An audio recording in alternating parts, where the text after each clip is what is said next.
no. Okay, no. Too bad. It's working now. Okay, there we go. Just clicked it again. Oh, are we live? Just clicked it again. We should be back. Okay, well.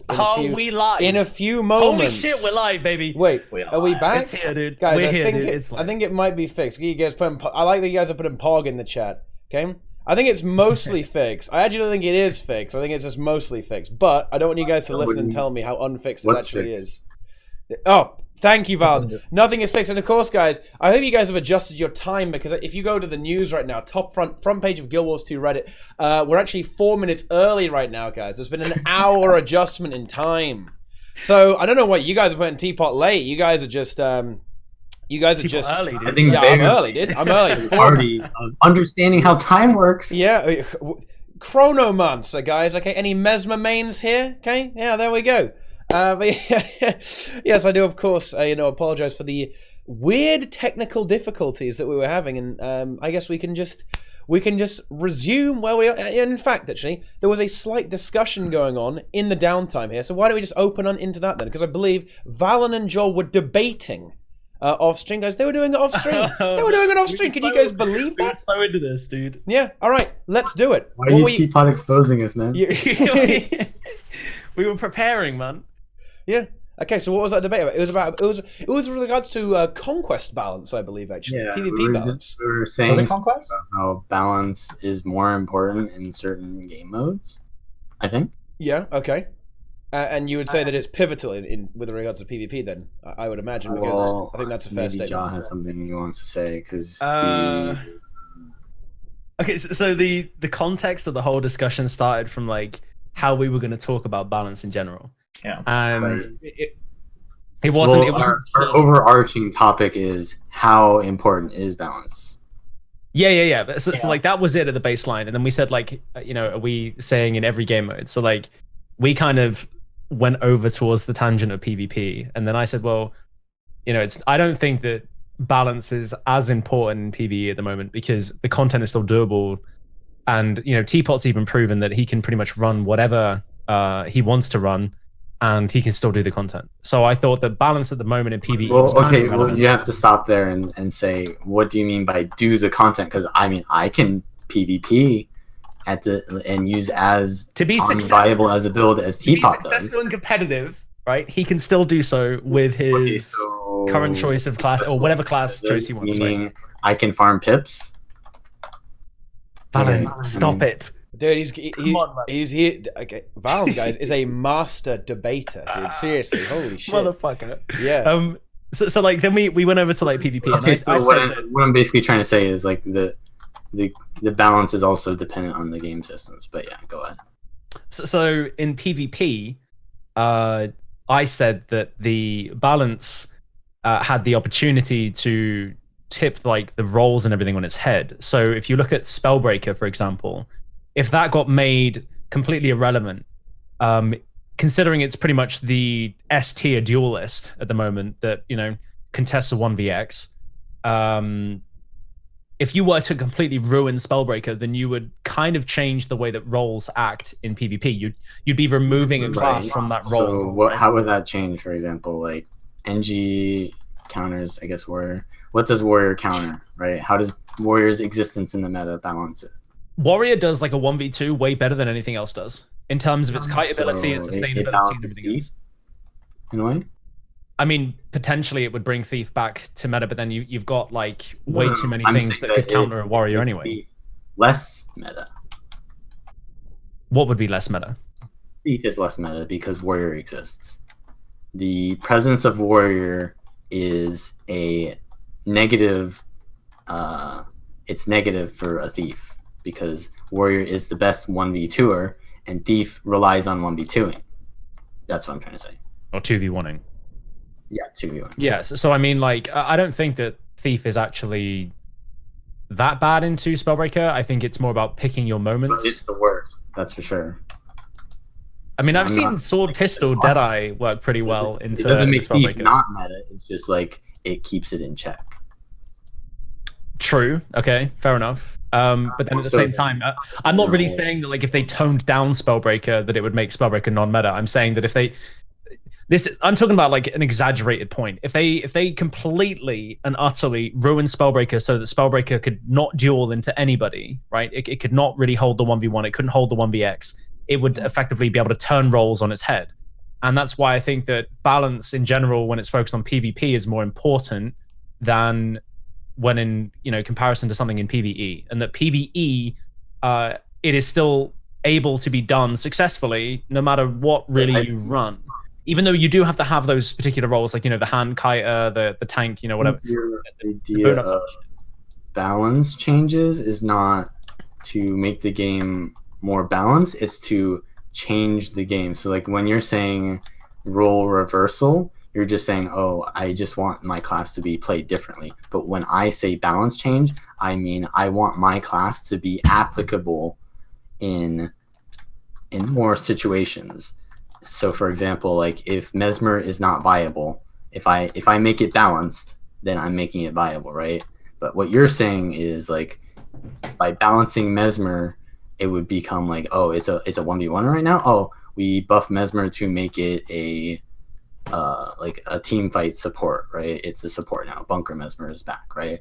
So like I think that like balance adjustments in general could like actually be put into role specifics, like 100%. I think that if the balance team actually looked at like what roles exist and how they want to build a specific trait line or like spec choice, then for example, you could make it so that a core warrior can't operate as a duelist, but it can operate effectively as a berserker team fighter or something, and it would actually do a lot of AoE damage.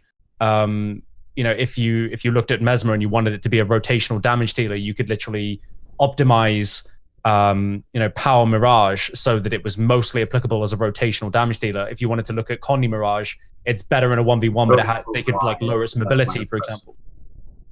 Like, why are you so concerned with what the role is rather than the fact that if any role exists, that they balance each other, right? Well, yeah, of course, but like what I'm saying is, obviously they have to interact in a certain way against each other anyway. Like you can't just like literally put it into a role and then say, okay, well, because it's in that role, it's going to do well against one another. Everything's going to have a counter potential. But what I'm saying is, if they tailor the balance to the roles and they try to like at least make it so that they have an intended output, they can at least then put things into particular titles, particular genres or whatever, and then it's easier for them to actually focus on an intended output as opposed to just like random ass adjustments. It's like it gives them a point to reach. So does that not make any sense? Do you not think that what doesn't make sense to me is that you're like putting so much emphasis on the roles in balance. I think like balance is actually the opposite of roles. Balance is more like, what games? I guess I guess Pong is the best example of like the most balanced game, right? Each side has the same tools as the other, right? It would be like if Guild Wars 2 had only like if everyone lag. Oh no. Oh dear. Discord servers. Uh-oh. Wow, today really isn't our day, is it? Oh boy. So Jor and Vallun seem to have been slain. Looks like me and Jack are still here. It's just us. Are you sure? Yeah, it's me and you, Jack. Oh, I think it might be everyone. Oh. Oh my goodness. Today really isn't our day, is it, guys? It really isn't. Oh. I think we've just got to let it pass, guys. We've just got to let it pass. It's just Discord being a little bit funky, guys.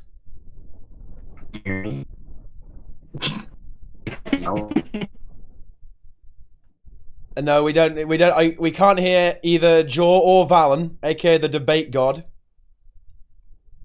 Great. Yep. This is not looking. Whoa! Now we've got Mega Jack there, boys.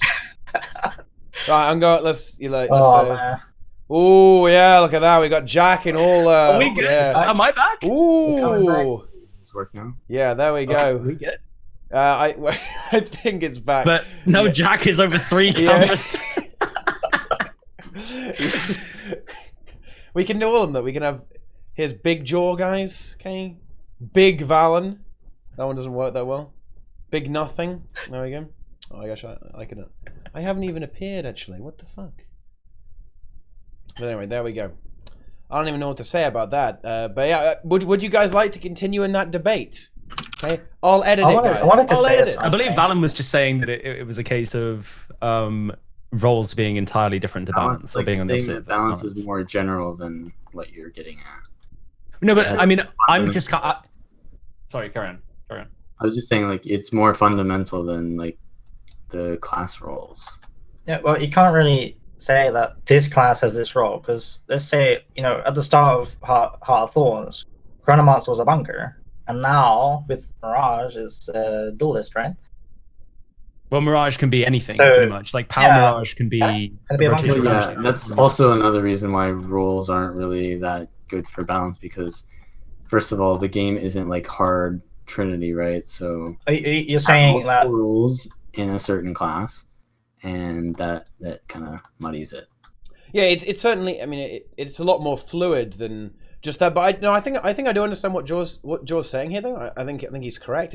He's trying to point out that if you say remove like something that is really good against a certain type of thing, then obviously you'll see without even changing the balance of that other thing, say that gets countered by this thing, you'll see it become stronger as a result of that, right? Whereas it's kind of the same in PvE, but to a much lesser extent, right? For example, if they nerfed Mesmer really hard, then that would be also a buff by proxy to, say, Firebrand and Renegade, like which is currently the alternative composition. You can either run a Mesmer for that juicy quickness and alacrity, or you can run a Firebrand and a Renegade in each subgroup, right? So if they made Chrono really crappy, right, or just obliterated it, or maybe even if they nerfed alacrity, right, sufficiently, if they kept nerfing it to the point where it wasn't really that good, then yeah, it would actually be a buff to the alternative, right? Is that kind of what you're trying to get at? If you nerf something, the things that it is currently keeping in check inherently get stronger, right? Or say if what I'm trying to say is that isn't balancing. That's just creating more diversity. Right, it's kind of you can't look at it that way, though. It's related to balance, but I'm saying that it's even more fundamental than that. But Vallun, everything gets played at the moment. Pretty much everything. In PvE, yeah, like you said, but even I mean, I'm not saying that the game isn't balanced, but I mean, to what extent? Like, the thing is, I don't think you got to look at, like, okay, if all they did right now is they could look at what was actually being played and what was being played at the high end and being played consistently, and then they take a look at what is being. Obviously, they're going to have access to these statistics to actually make this choice anyway. But if they looked at something like you say, Thief is really underwhelming at the moment, right? Apart from when you play Deadeye. Balanced. I think it's pretty good. But you think there's OP stuff and into Spellbreak. You think it's not effective into a Spellbreaker? Yeah, but that's balanced, right? Yeah, but you just said that you wanted Thief to be stronger. No, I really actually like Thief's state in the game right now. It's one of the most fun things to play right now, to be honest. I mean, but probably you said that in off stream, you said that you wanted Thief to be stronger. No, I didn't. I don't recall that. I said that Thief makes Conquest unbalanced because it has a role that nothing else really does, and it has something that is kind of not very counterplayable to it. So, like, steal and mobility, right? I said Thief wasn't really played right now, which is true. Which is not true. I think Thief is fine. Like, if you're saying that Warrior Spellbreaker, the reason why Thief isn't played is because there are no Thief VX, right? Sorry, I mean, I've seen. And if you look at NA, there's actually, I think, a lot of comps that had Thieves in it. Maybe not EU, but name like a Thief player that didn't play Thief. You really can't. Well, I'm getting distracted. I suppose that can be down. I mean, I don't know. I guess. I mean, if Cinder was still in the game, and I mean, the balance of Thief is you need a good Thief player as well. Yeah, it's one of the trickier classes to execute correctly. That goes for any class. Well, no, I think it's particularly for the rotation based classes like Thief and Mesmer, like it particularly requires a good player with a really good understanding of Conquest to execute it well. Otherwise, it's just not going to. I mean, like for example, if you play something like a warrior, like you can be really effective by just like standing on a point and 1vxing people, right, and just not dying. But as a thief, you actually have to be really careful with where you move on the map, and if you don't, then you're just doing nothing pretty much. So there's it's a different skill set, right? And the skill set is probably like a really deep understanding of the intricacies of Conquest, right? That's kind of not like the point that we're getting at. Like we weren't. Yeah, it's a little bit of an aside there. It's a bit of an aside. How important is balance? Well, are we trying to go into like the balance versus almost like fairness or fun? Like, I mean, are we talking about how certain abilities? What exactly is balance? Like, is it like balance to me is like how strong one class is at doing something. Like, but it's a skill ceiling. Like you can't really define a class by its abilities unless it's made like if a monkey can do it, like the state of sword, pistol, axe, torch, Connie Mirage. Like I'd never played Connie Mirage before in my life, and I got 3 wins in a row in ranked PvP with no Mesmer knowledge at all. Right? Like that in itself is proof of a monkey, like me being the monkey in that regard because I didn't know how Mesmer worked. Winning, like not that killing people in 1v1s when I should not have won. Like I mean when you're looking at that from like a Plat 2, Plat 3 perspective, like literally with no back knowledge, that is pretty busted. And that's obviously why that had to be adjusted. As for Thief, I think Thief has a really high skill ceiling, and obviously that's where Thief is quite hard to balance, because if you put it in the hands of someone like, say, Vallun's going to look at it and go, actually, I can make something happen with this. This is really pretty good for me. And then if you look at something... isn't that, to kind of give a wider example of that, didn't they have that in League of Legends where, like, Zed, I think one of the most, like, skillful heroes in the game was actually not used until like one of the like pros used it or something because it was like high skill cap.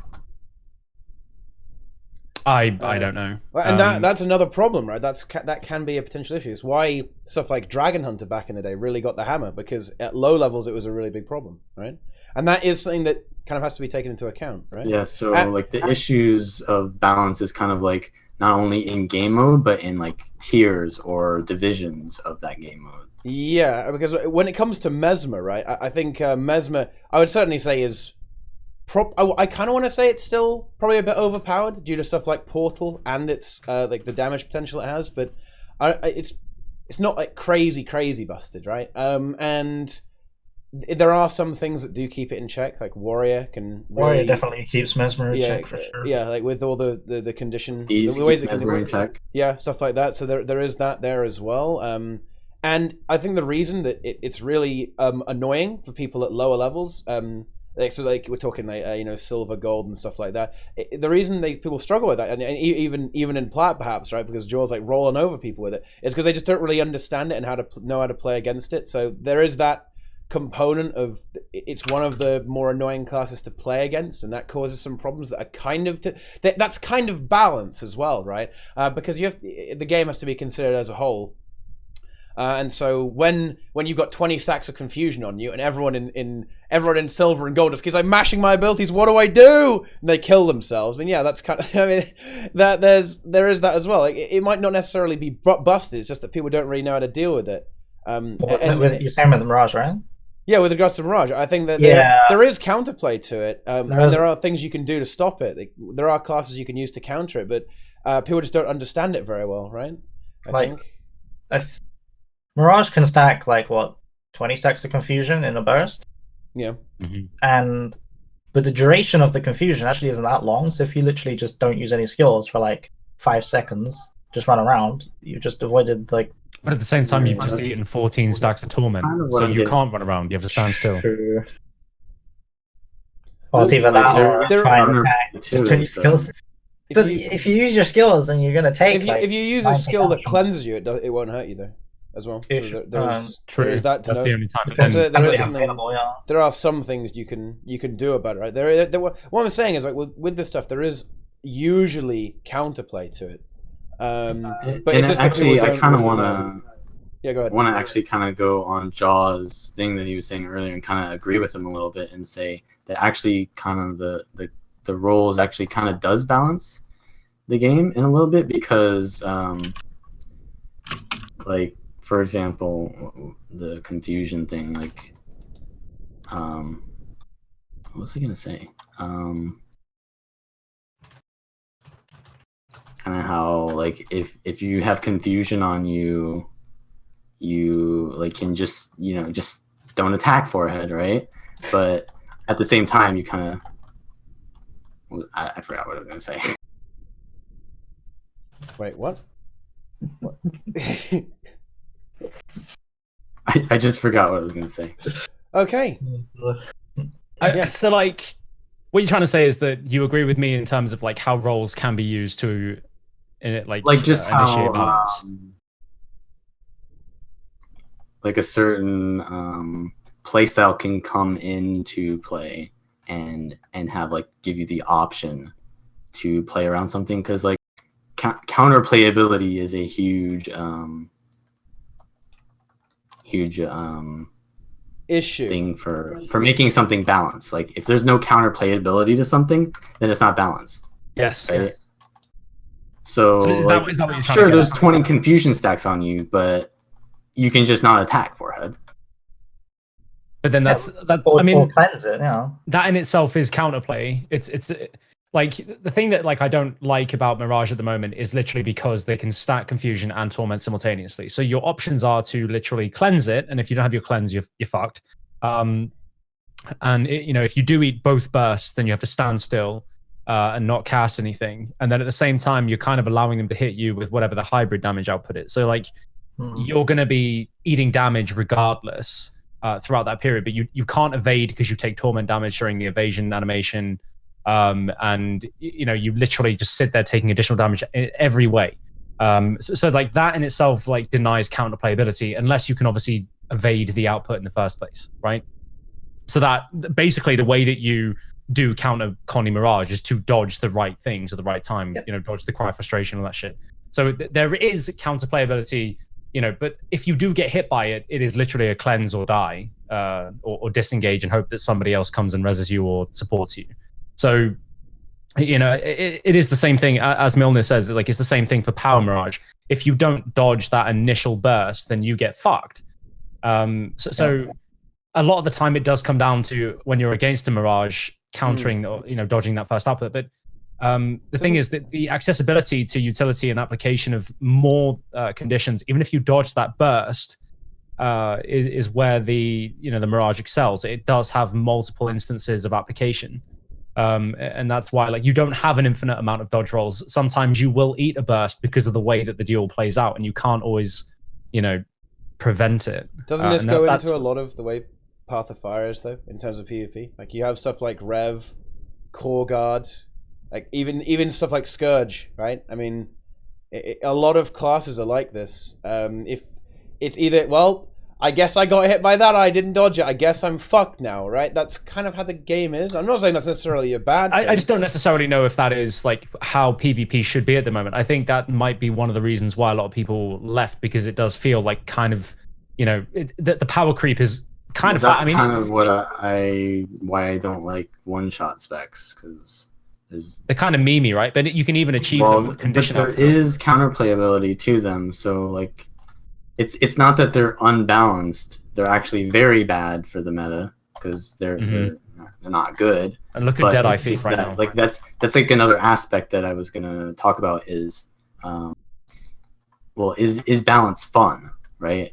Because at the end of the day, it's a game, and if it's not fun, people aren't going to play it. It can be Pong and be the most balanced game, but if it's not fun, then it doesn't matter. In my perspective, I think that the balance is actually like what makes the game fun. When there's a game where you're literally 5 points apart, and it's like you get to that end point where you might even meet at 500. That shit is exciting, and that gets your fucking adrenaline going. That's where every little bit. That's not because of the balance that the games are close. It's because of the player skills. Again, but then do you not think that you can translate that into? If everybody was forced to play like balance, it's kind of tied in. There is kind of synergy between the two. Like if you do have a lot of balanced classes and not like all of this, high volatile output of power creep, that you just kind of like keep everything on the same sort of wavelength in terms of its sustainability and output, then maybe you'd have more games that was like 450 to 500 instead of maybe like the 500 to 0 output. But then again, player skill is still the indefinite determination. To be honest, honestly, I would say that the reason games are imbalanced, I'd say because of the state of the player base right now and how competitive the game is. I'd say it almost exclusively comes down to player skill level rather than actual balance. Yeah, because there are definitely competitive matches happening. Like you casted the AT yesterday. Yeah, those were some good there matches. were no thieves in that shit, by the way. Like the only one but that's was just left, and that was a Deadeye rifle. And also, just because there's no thieves in it doesn't mean it's not balanced. It just means It's not that it's not balanced, but it's not worth having. Or they would rather have mirages with a portal than to take a thief. Right, we're not talking about not necessarily though. It's not necessarily. So what if there's no balance? Sorry, I was just going to say, couldn't that just mean that no one's good enough to play thief properly, right? Arguably. Ow! Shit! Okay. Even then, but he's trying to say that because not all classes are present, it makes the game not balanced, which I don't agree with, because if you remove thief from the game would actually be more balanced, right?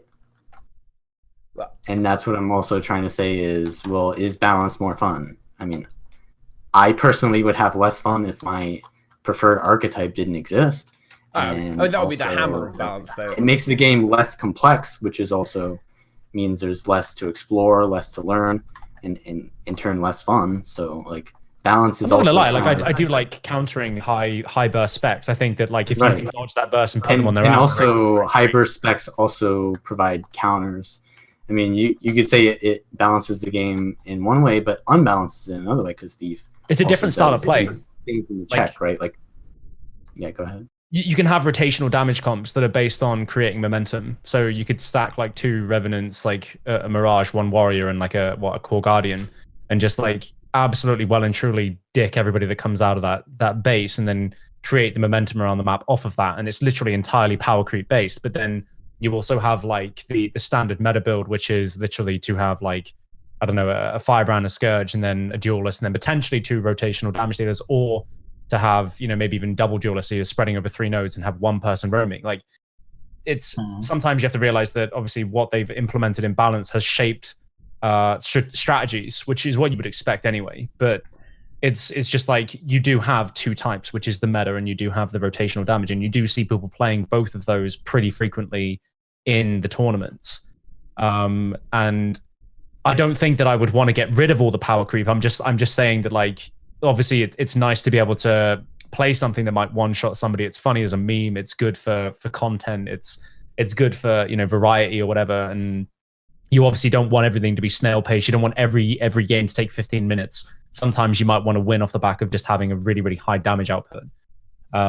Which I'm entirely behind. Like, diversity is great, and that's the one thing I like from Guild Wars 1. Stacking loads and loads of people with, like, I don't know, I think it was called what's that? It was like an elite arrow skill on Ranger or something, and you could literally you could spike with that build, and you could do the same thing with like Elementalist and Obsidian Spike, and all this kind of shit. Like, that was one of my favorite things in Guild Wars 1, just to have how diverse the PvP was. So it's kind of like, I like that exists in Guild Wars 2, but not to the same degree. There is still obviously that oh yeah, because like power creep. Spiking is fun when you do it with like multiple people coordinating is fun, but like when one spec by itself is all that you need to convert someone into the down state, it's not fun, right? True.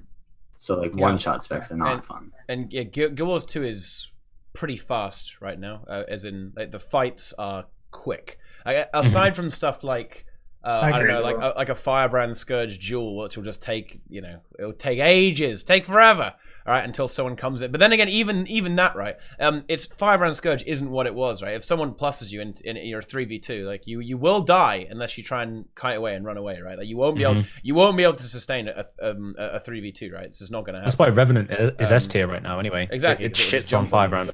Yeah, it'll just jump you and kill you. I think I saw somebody get one shot by a Revenant during the MA2. Like, it's big damage, man. Ridiculous, yeah. It's big damage, and there is a concern there. Like, I mean, is the game again? This goes into the balance versus fun and almost fairness kind of thing. Like, is the game balanced? Yeah, I mean, it's probably pretty balanced with the way basically everything sees play ish. There's probably just a couple of things that Tempest doesn't, but that's the only thing. A couple of things could be brought back into play. I mean, Weaver ought to be a bit better, right? And that is something that can be addressed. But I mean, even that. You think that when you say Weaver could be better, you're saying you're kind of like assuming that balance is the state of a game where all classes are at the same viability, right? Not necessarily the same. I guess the same. When you use the word viable, similar. I think balance is. Well, not necessarily, right? Not necessarily, but I would say that it's desirable that all classes can exist. But right now, I would say that Weaver is. But it's definitely not necessary. It's not necessary. No. I mean, Weaver is we want to get at like the more fundamental, like what balance? What is more important for balance? You know. I mean, Weaver is like, imagine if Spellbreaker was really bad. There you have Weaver. Pretty much. I mean, that would be the replacement, wouldn't it? It literally would be, if Spellbreaker did go down, I think that it would be Engineer or Weaver that would take the place of the duelist. Druid? Is Druid shit?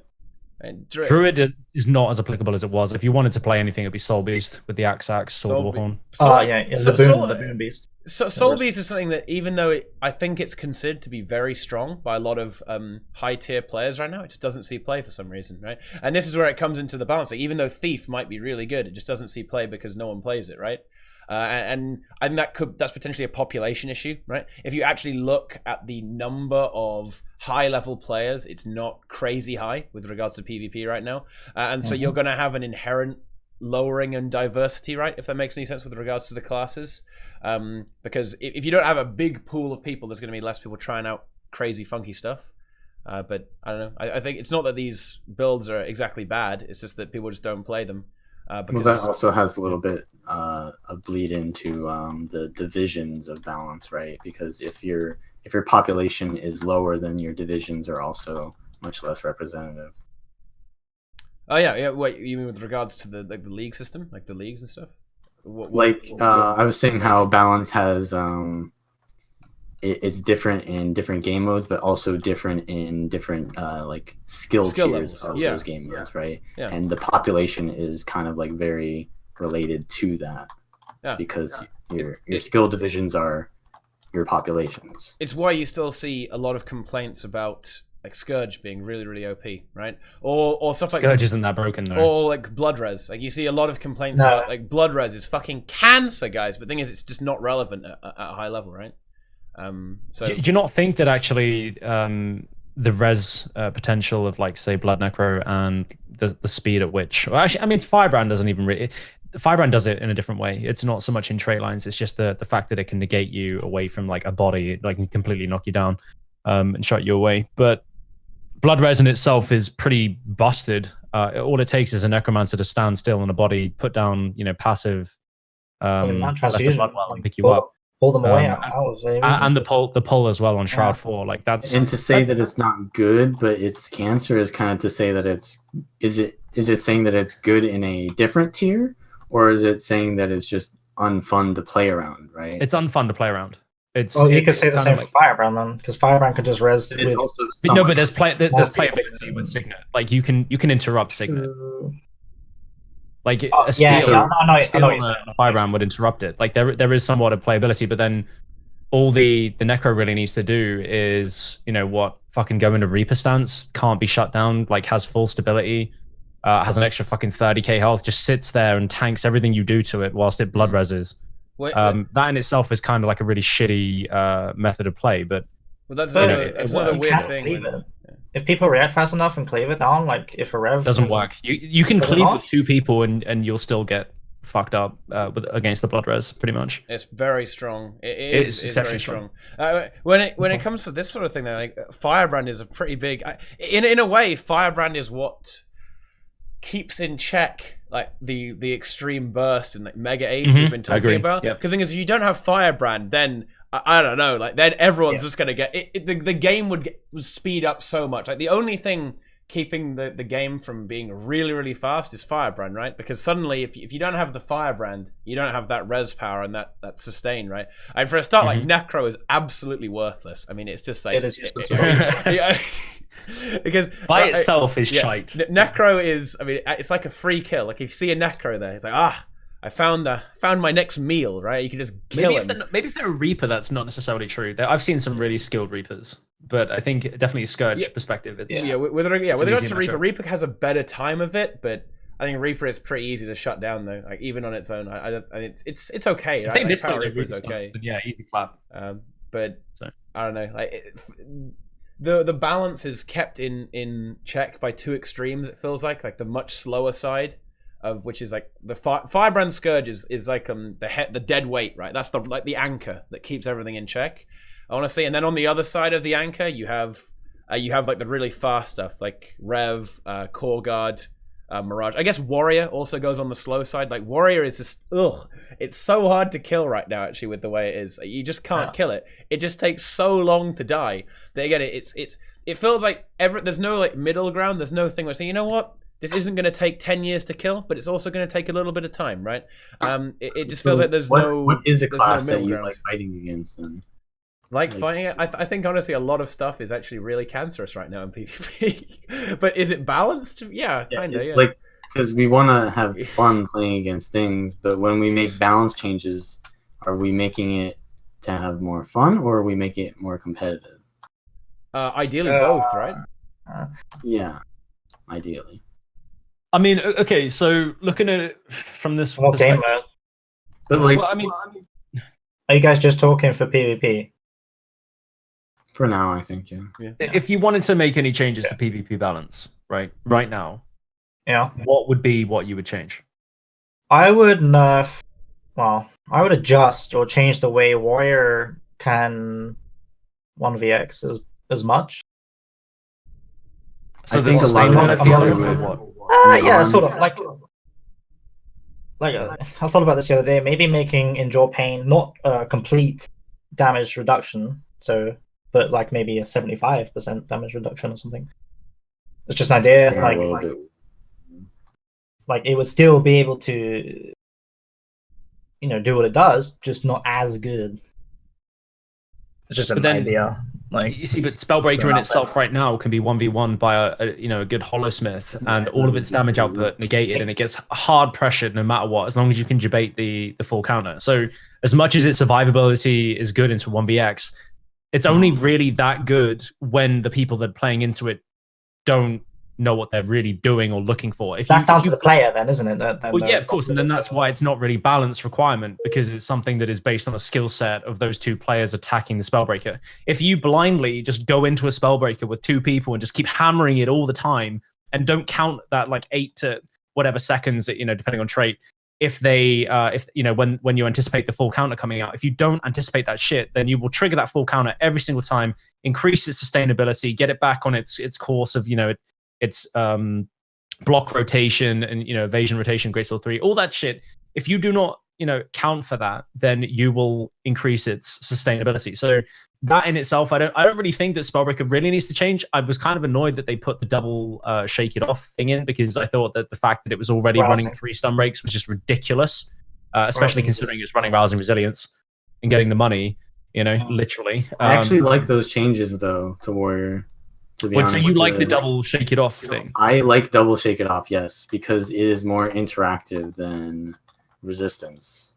No, okay, but then you're talking about that from a playability perspective. You're not really talking about it from like what it actually brings. Does a Spellbreaker need to actually really run 4 stun breaks and have an elite that can't be like shut down at all and get healed every single time it gets knocked down? I mean, the way that the duelist actually operates is pretty insane. I do like it does have counterplay, but still instability. So yeah, I'm fine with Warriors having tons of stun breaks. But then everybody was really annoyed at how much utility a Mirage had and its output, considering that a Mirage has it did have like tons of evades, tons of disengage, tons of fucking, I mean, obviously you throw Portal into the play as well, and you got like a 1500 range Portal across the map.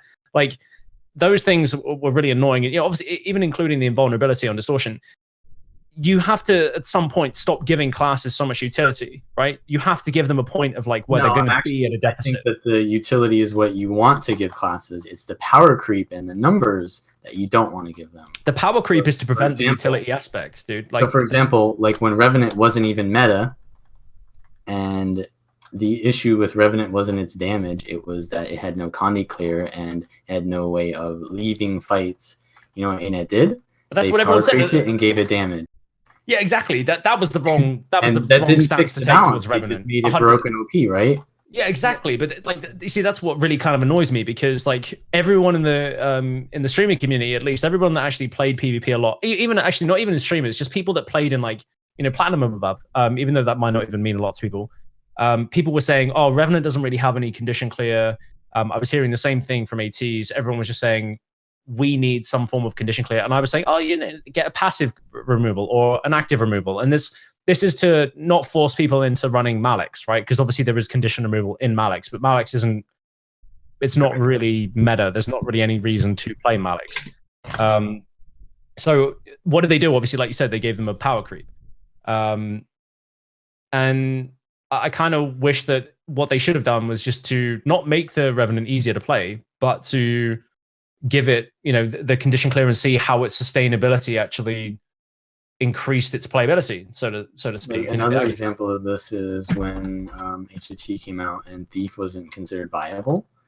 One of the things that they did was they increased the auto attack damage, right? And that was like one of the worst changes that they could do to Thief, because literally to give it a power creep. It wasn't good enough to make it viable, but then when Thief became viable because they nerfed all the things that were OP, then Thief was really considered like broken. Like Hellseth's team was actually like crying for Thief nerfs at that point, because they had power creep Thief instead of giving it the utility or whatever it needed, or nerfing other stuff.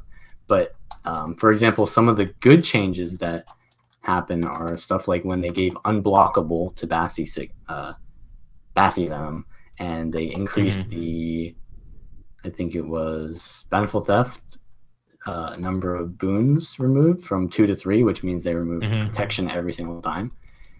And it's like things like that make the class better. Like being able to remove protection in a way gives you more damage, but it doesn't like power creep it in a way, right? So like things that can like give you bonuses but not power creep are like, they're harder to do because they require more knowledge and more design resources, but it's in the end better, right?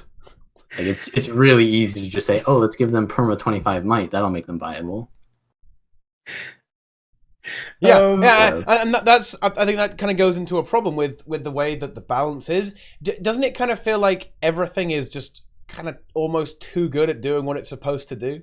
I feel like Firebrand is really good, right? At what the fuck are you guys doing? Nice balance, yeah, that's good. UK got it, nice. Oh wait, no, Critico got it, good shit. Okay, but feels bad, man. Yeah, easy. It definitely feels like we were ranting a little bit there, but like I do agree with you. Is Rev too good at doing massive damage? Like maybe. Yes, it's been given the power creep. Is Scourge too good at applying a massive aids? Right. I think Scourge is pretty balanced though. Yeah, the thing is, with Firebrand though, that's the thing. Firebrand too good at keeping a Necro alive, right? Yes. Yeah. Yeah, I agree. But no, I know think exactly how to nerf it. that's a little better though, because you can split a Necro from its Firebrand. Oh yeah, but I mean, by you using don't even have to do that, rotations really, though. and overcommitting to places where those two aren't, and exactly. That's what I mean. But you're not splitting them up there though. You're before it was a little too strong, but now it's pretty balanced in my opinion. Okay.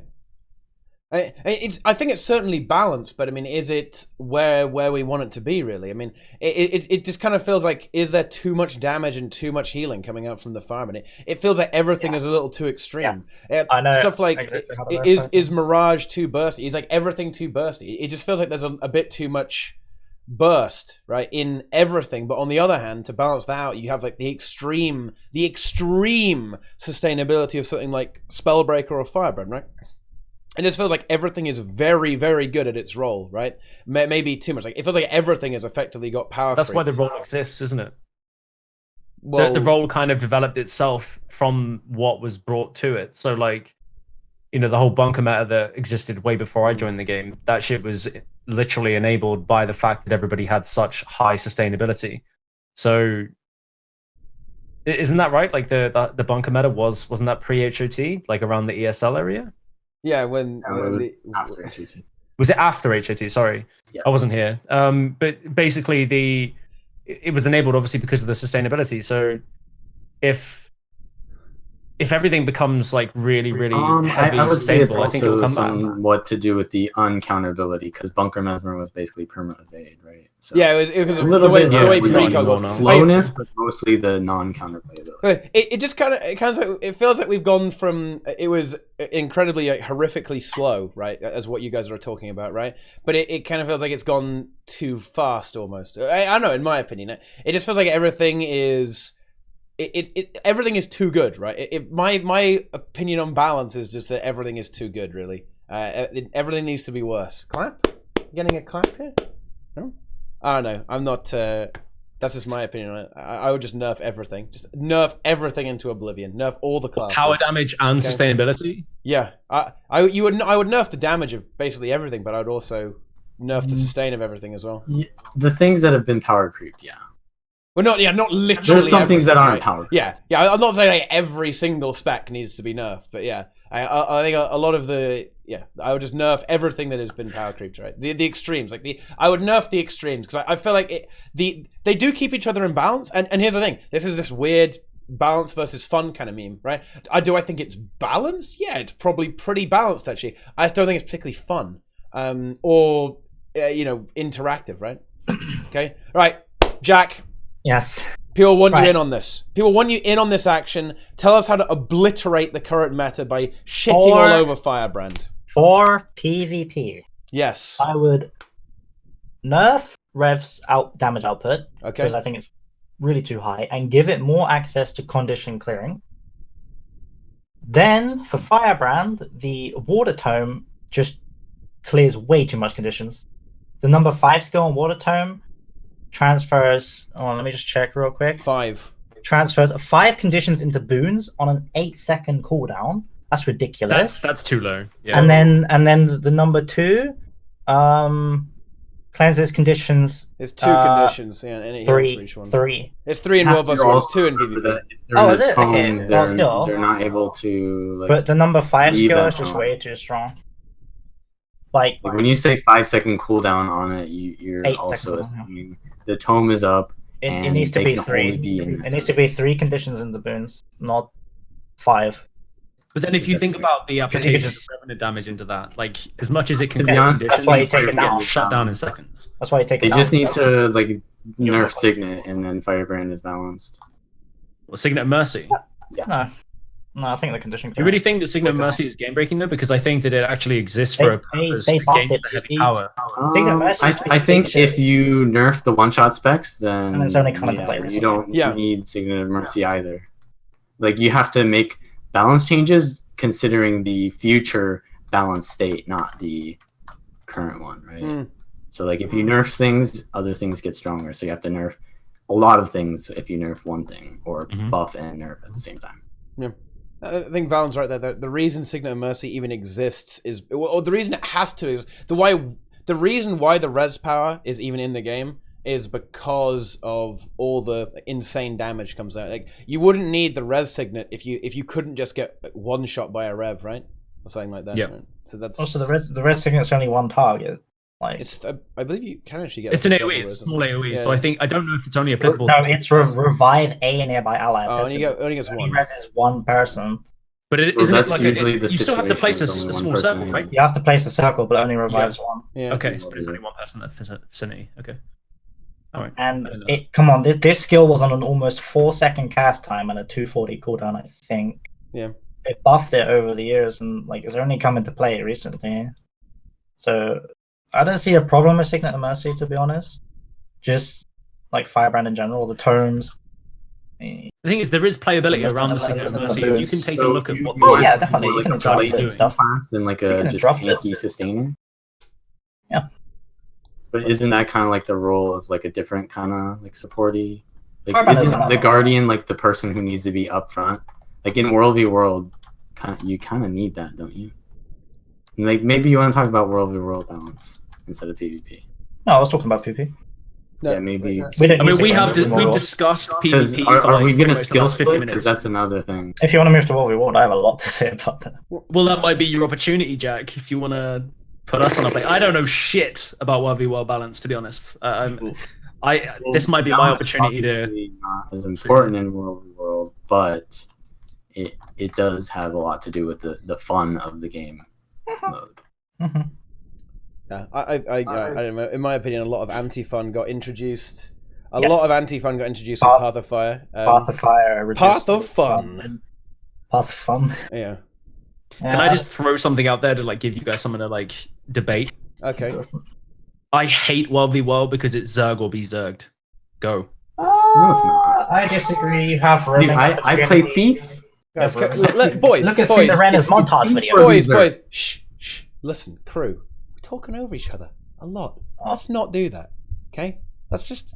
What if we have a nice and polite and lovely conversation where we all let each other speak? Clap.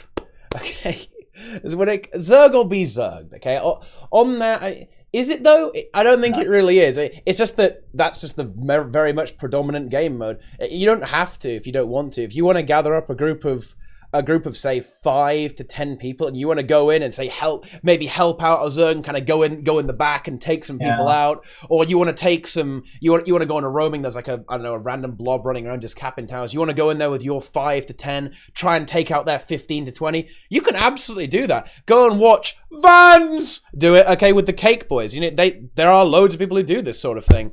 Okay, and to a certain extent, it's even more doable now with stuff like Path of Fire because you can just go in there with the bubble and just ruin people, right? With it, with I don't know, stuff like Scourge is very good because you have all that like massive ranged aids that you can spike really well, and spiking people allows you to kind of take out numbered pretty well because if you can shock people and shut it down really quickly, then yeah, you can deal with outnumber that. Yeah, I think you can play smaller scale stuff if you want to. It's just that again, it's kind of the thing with Thief, right? It's just that people just don't typically. Not a lot of people actually do it, but you can. You absolutely can. But there is a lot of Zerging because World vs. World is, I would say, quite casual right now. I don't think a lot of people are really try-harding World vs. World, and if you play World vs. World casually, yeah, you are going to typically go around in a Zerg and just I guess it's inherent. throw your abilities at stuff, right? But it's like if I ever try to roam around, it's normally a case of I can find like a random 1v1 or a 1v2 and enjoy it, and then eventually I get 5v1'd, and then I come back out and I go straight back to where I was. I try to find those 1v1s again, and then I get 6 people, and then 7 people. That's why I don't do roaming.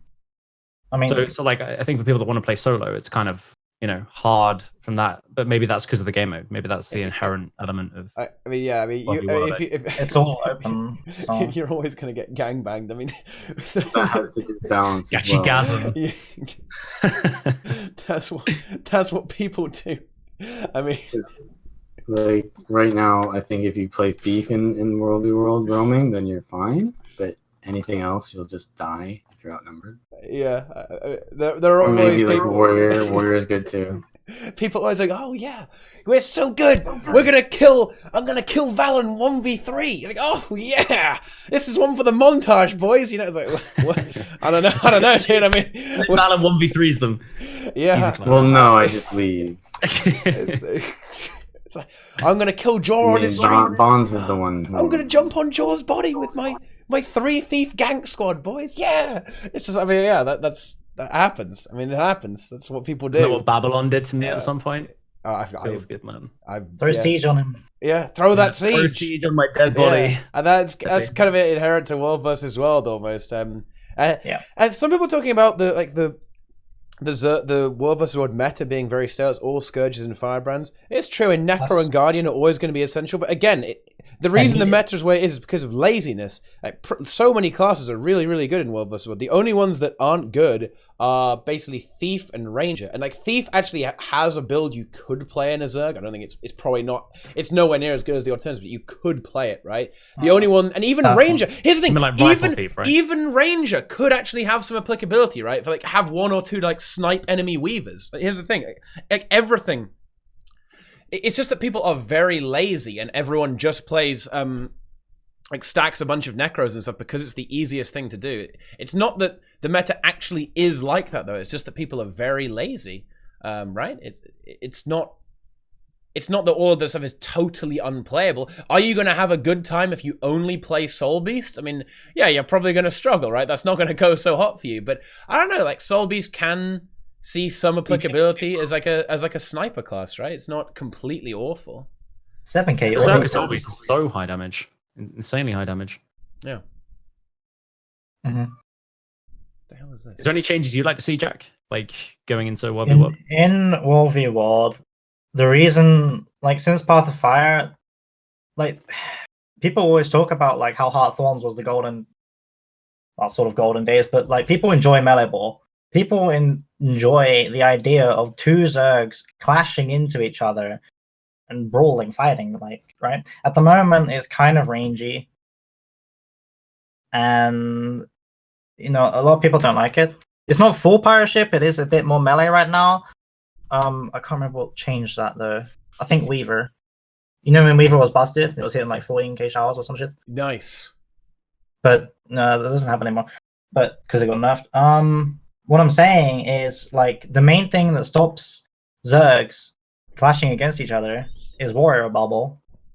I think that skill is just ridiculously...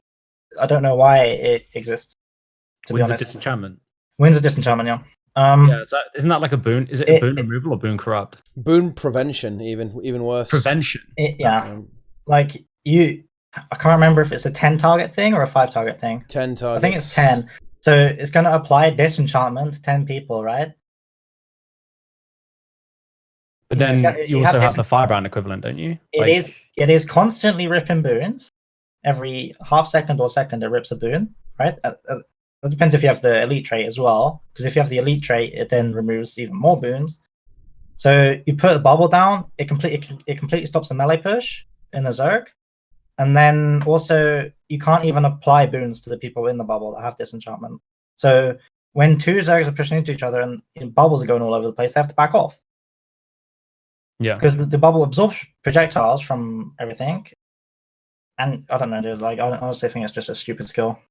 That's just my opinion. Isn't the projectile reflect kind of like... It's not a reflect, it's an absorb. Or absorption. Isn't that kind of like... Like, that's fine. Opposite, though, of forcing people to back off? Because I just can't range them. You can't push into it. Like, if you're if you get caught in the bubble, well... If you get caught in a bubble, your stab's ripped. All the boons are gone. You get CC, put you dead. Yeah. There's no way out of it. If you get CC'd in a bubble, there's basically no way you can really get out of it. Because you can't get stability, and if you have no stability, because in Path of Fire, a lot of CC spam came into the game, right? There's a huge amount of CC spam on basically every class, in World vs. World. And if you're too slow, if you get caught in a bubble, there's kind of no hope. Like, especially if you get immobilized or knocked down or something like that, it's just, I mean, you're just fucked, right? And the projectile absorption, I mean, it's not really like the most important part of the skill. Like, it's not even the boon rip, right? The most important thing is the fact that you can't put the boons back on, right? And I actually don't mind that. I think that it is actually an interesting skill and should exist in the game. It's just maybe a bit too strong, especially with the way all the Path of Fire classes are. And you have stuff like Scourge, right, where at a 900 range, you can just put the shade, destroy everyone's boons with that, like with a coordinated spike, and then you just have like loads of stuff like. A lot of people run Mesmers right now. I've always been a massive fan of Mesmer. Like Gravity Well inside bubbles, focus pulling people into bubbles. Spellbreaker also spams a lot of Immobilize as well when you do like a daze or a stun. Like you get some Immobilize on that as well. It's all really good. It synergizes really well together, right? It's fun when you can coordinate that. Like you get the bubble up, you boom rip people, you pull them all in and they're dead. Yeah. Yeah. It's just like that coordination is good and fun, but how do you counter it? I think Guardians try walk you up. counter it by not walking into it. Them. Forehead. It honestly, massive forehead for that. Like, honestly, is just don't walk into a bubble. Like, oh my god. No. The Winds of Disenchantment play, like, is that not like strategic ownership of like land or prevention of like you entering a certain space? Like, I don't mean like just don't go into it, because obviously you can get pulled into it by like, you know, NG pull or, you know, gravity wells or whatever. Like there is obviously license of it as well. But you could back away until you think that, you know, they've used the majority of their Winds of Disenchantment elites, and then push in afterwards. So no, Jor's actually correct here. Okay, no, seriously, and I genuinely, I kind of agree with Jor here. But the point is, again, it's this balance versus fun. Like bubble is a very easy ability. It's a very easy ability to use, right? But to counterplay it, it actually requires very careful positioning. What I'm trying to say is, it's much harder to play against than it is to use. Like it's literally one skill, and if you don't play around that skill correctly, you are fucked, right? You are screwed. And the thing is, because of the way Warrior is in Spellbreaker, you're spamming resistance, you've got Endure Pain. In World vs. World, you've got Defiant Stance or Healing Signet for more resistance, right? You can have a shield. You can people even run like really tanky, like Nomad's Warrior, because of how good this shit is, right? Okay? The Warrior just runs at you. That's one of the kind of problems. And they put it up inside you, and then that sounds wrong. And it's difficult to stop you. Oh yeah. They put that bubble right up inside you. What's kind of ruined the ease at which it's being used is why it's not balanced? It's very easy to use and very strong, but very difficult to counterplay, I would say. So could we say that because the ArenaNet developers have already been sort of splitting their balance across game modes, do you think that they would then start implementing something different for World v World? Although it has been speculated that things in World v World are also adjusted based on PvE as well, right?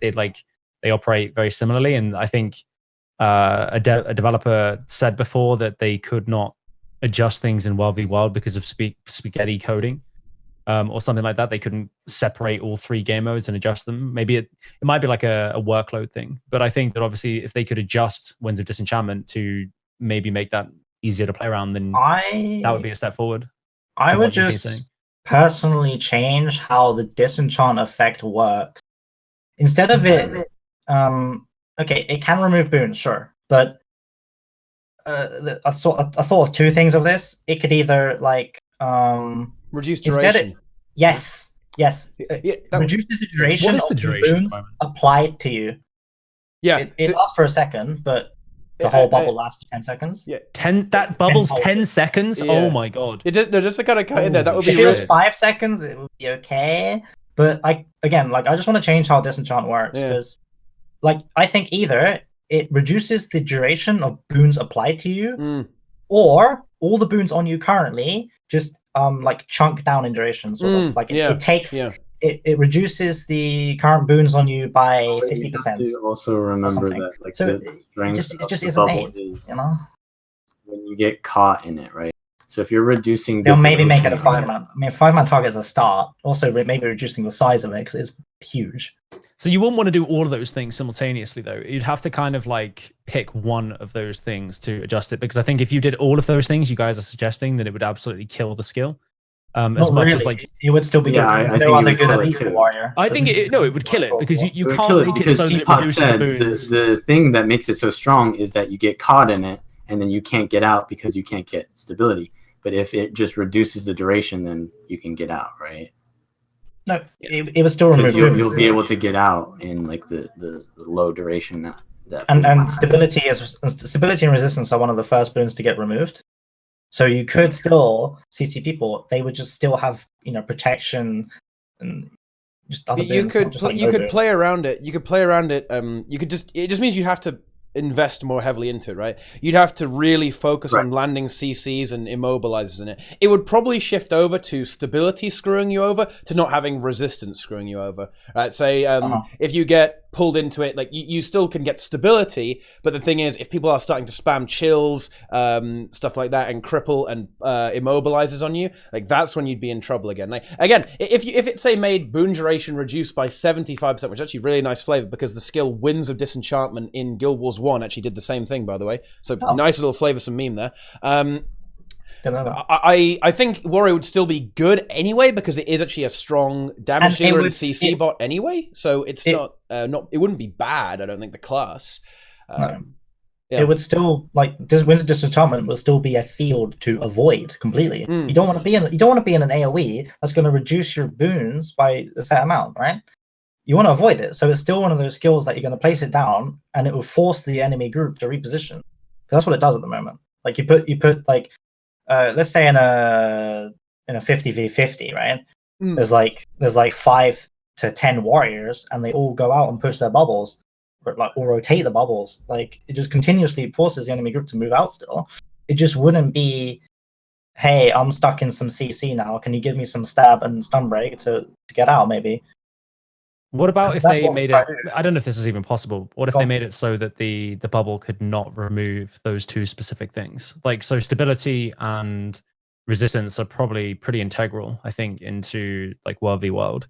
So if they made it so that the boon rip was not applicable there, then the people that existed currently within the bubble as it was placed would still have stability and resistance, and therefore would have the ability to move out of it. And if they were the person or whatever that decided to stay within it, then they would be putting themselves at a disadvantage. But I don't know, like, if that kind of thing would exist or currently does exist. I think there are things where they can say that certain things are not affected by skills, but at least then it wouldn't be everybody running the Winds of Disenchantment, and then maybe Winds of Disenchantment would be more applicable in tunneled areas, like for example on Eternal Battlegrounds, as you're running into that legendary boss in the middle of the castle. Like you could have the winds in there, and then it's literally like, yes, you still have stab, you still have resistance, but you can still get cucked by everything else, and you'll still get the full resistance of your duration of your resistance, but it's more situational then, and not it's not enforced on everybody.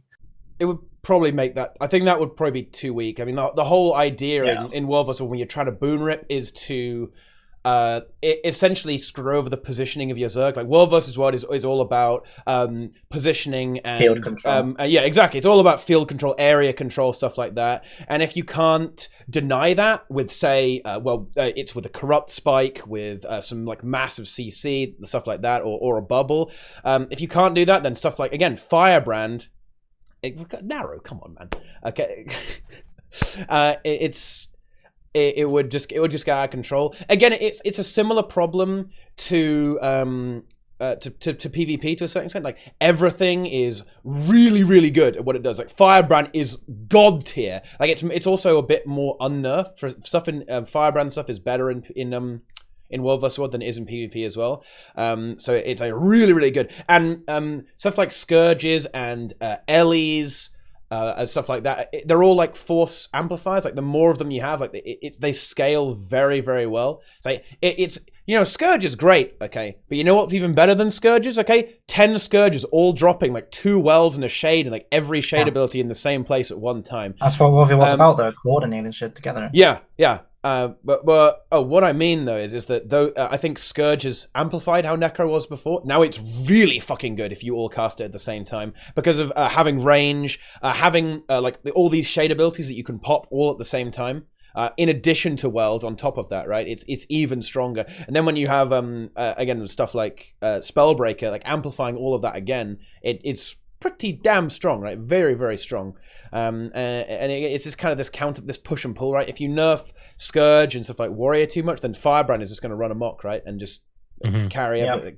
For sure. Yeah, but going back on the bubble, I do think it's a good idea. And did you read what Ajax wrote, by the way? Let me scroll up a little bit, because I was gonna get to that, but we kind of skipped over it a bit. You're talking like only one side has it, both sides have it. Everyone has bubbles.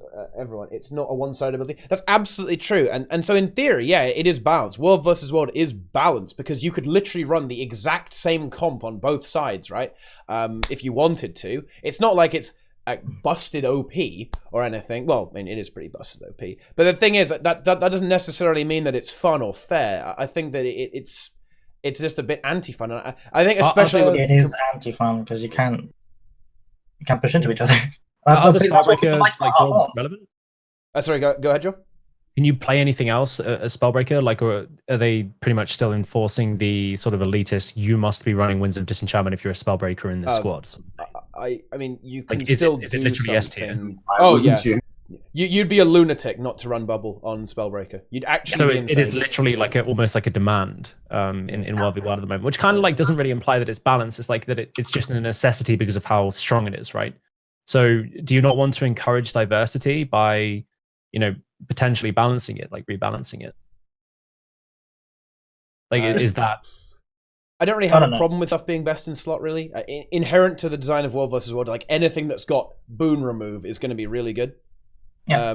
It's like I don't know, like taking some boon corruption on Necro is always going to be best in slot. That's Necro's job, right? That's Necro's job, yeah. Necro's job is removing boons, right? That's what he's there for. I don't know, like stand your ground on Guardian has been like best in slot on Guardian since literally like day one of World vs. World. Yeah, right? I used to run that build, oh my Guardian. Yeah, because that's what it's for, right? That's what he does.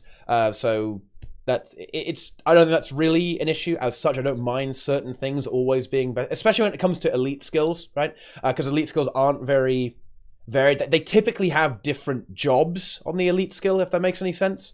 And so when warrior is now and it's kind of evolved into this boon rip CC class, I think it's fine that it would take the boon rip CC skill, right? And would it be great if stuff like a fully DPS oriented warrior would be back? I mean, you could play it, right? I mean, back in HOT, Berserker was extremely popular, right? Stuff like the Great Sword Hammer, Berserker was doing like really good damage, really good CC as well.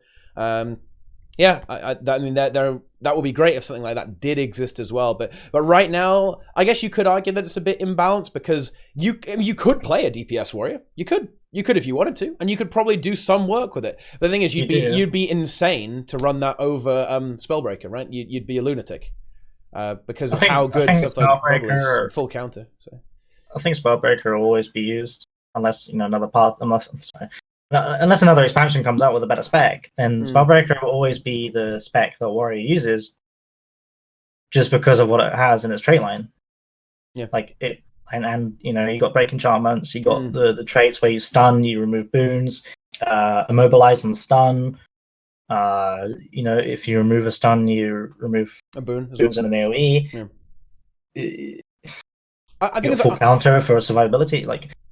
Spellbreaker is just really good. I just think that because Guild Wars 2 is a game based on boons and conditions, and for a skill to be not allowing you not to apply boons at all is quite strong. And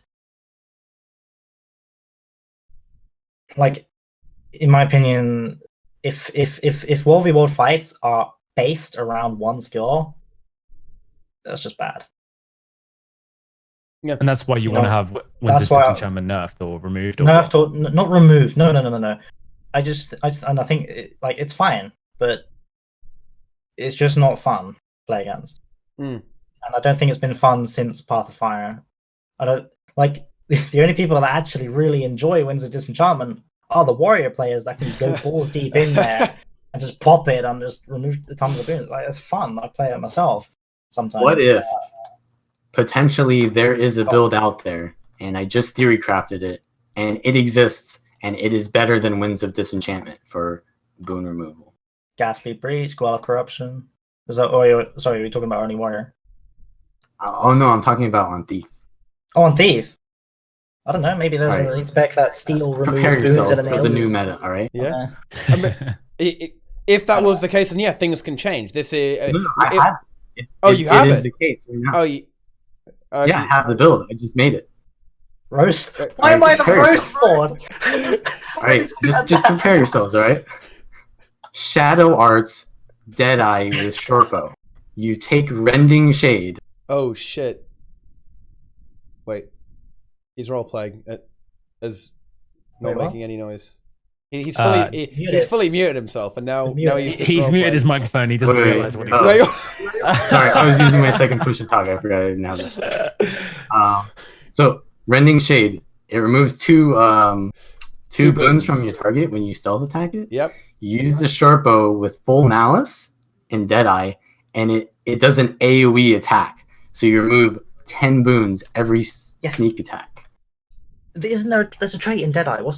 There is a trait in Deadeye, Grandmaster trait. When you get max stacks of malice, you apply.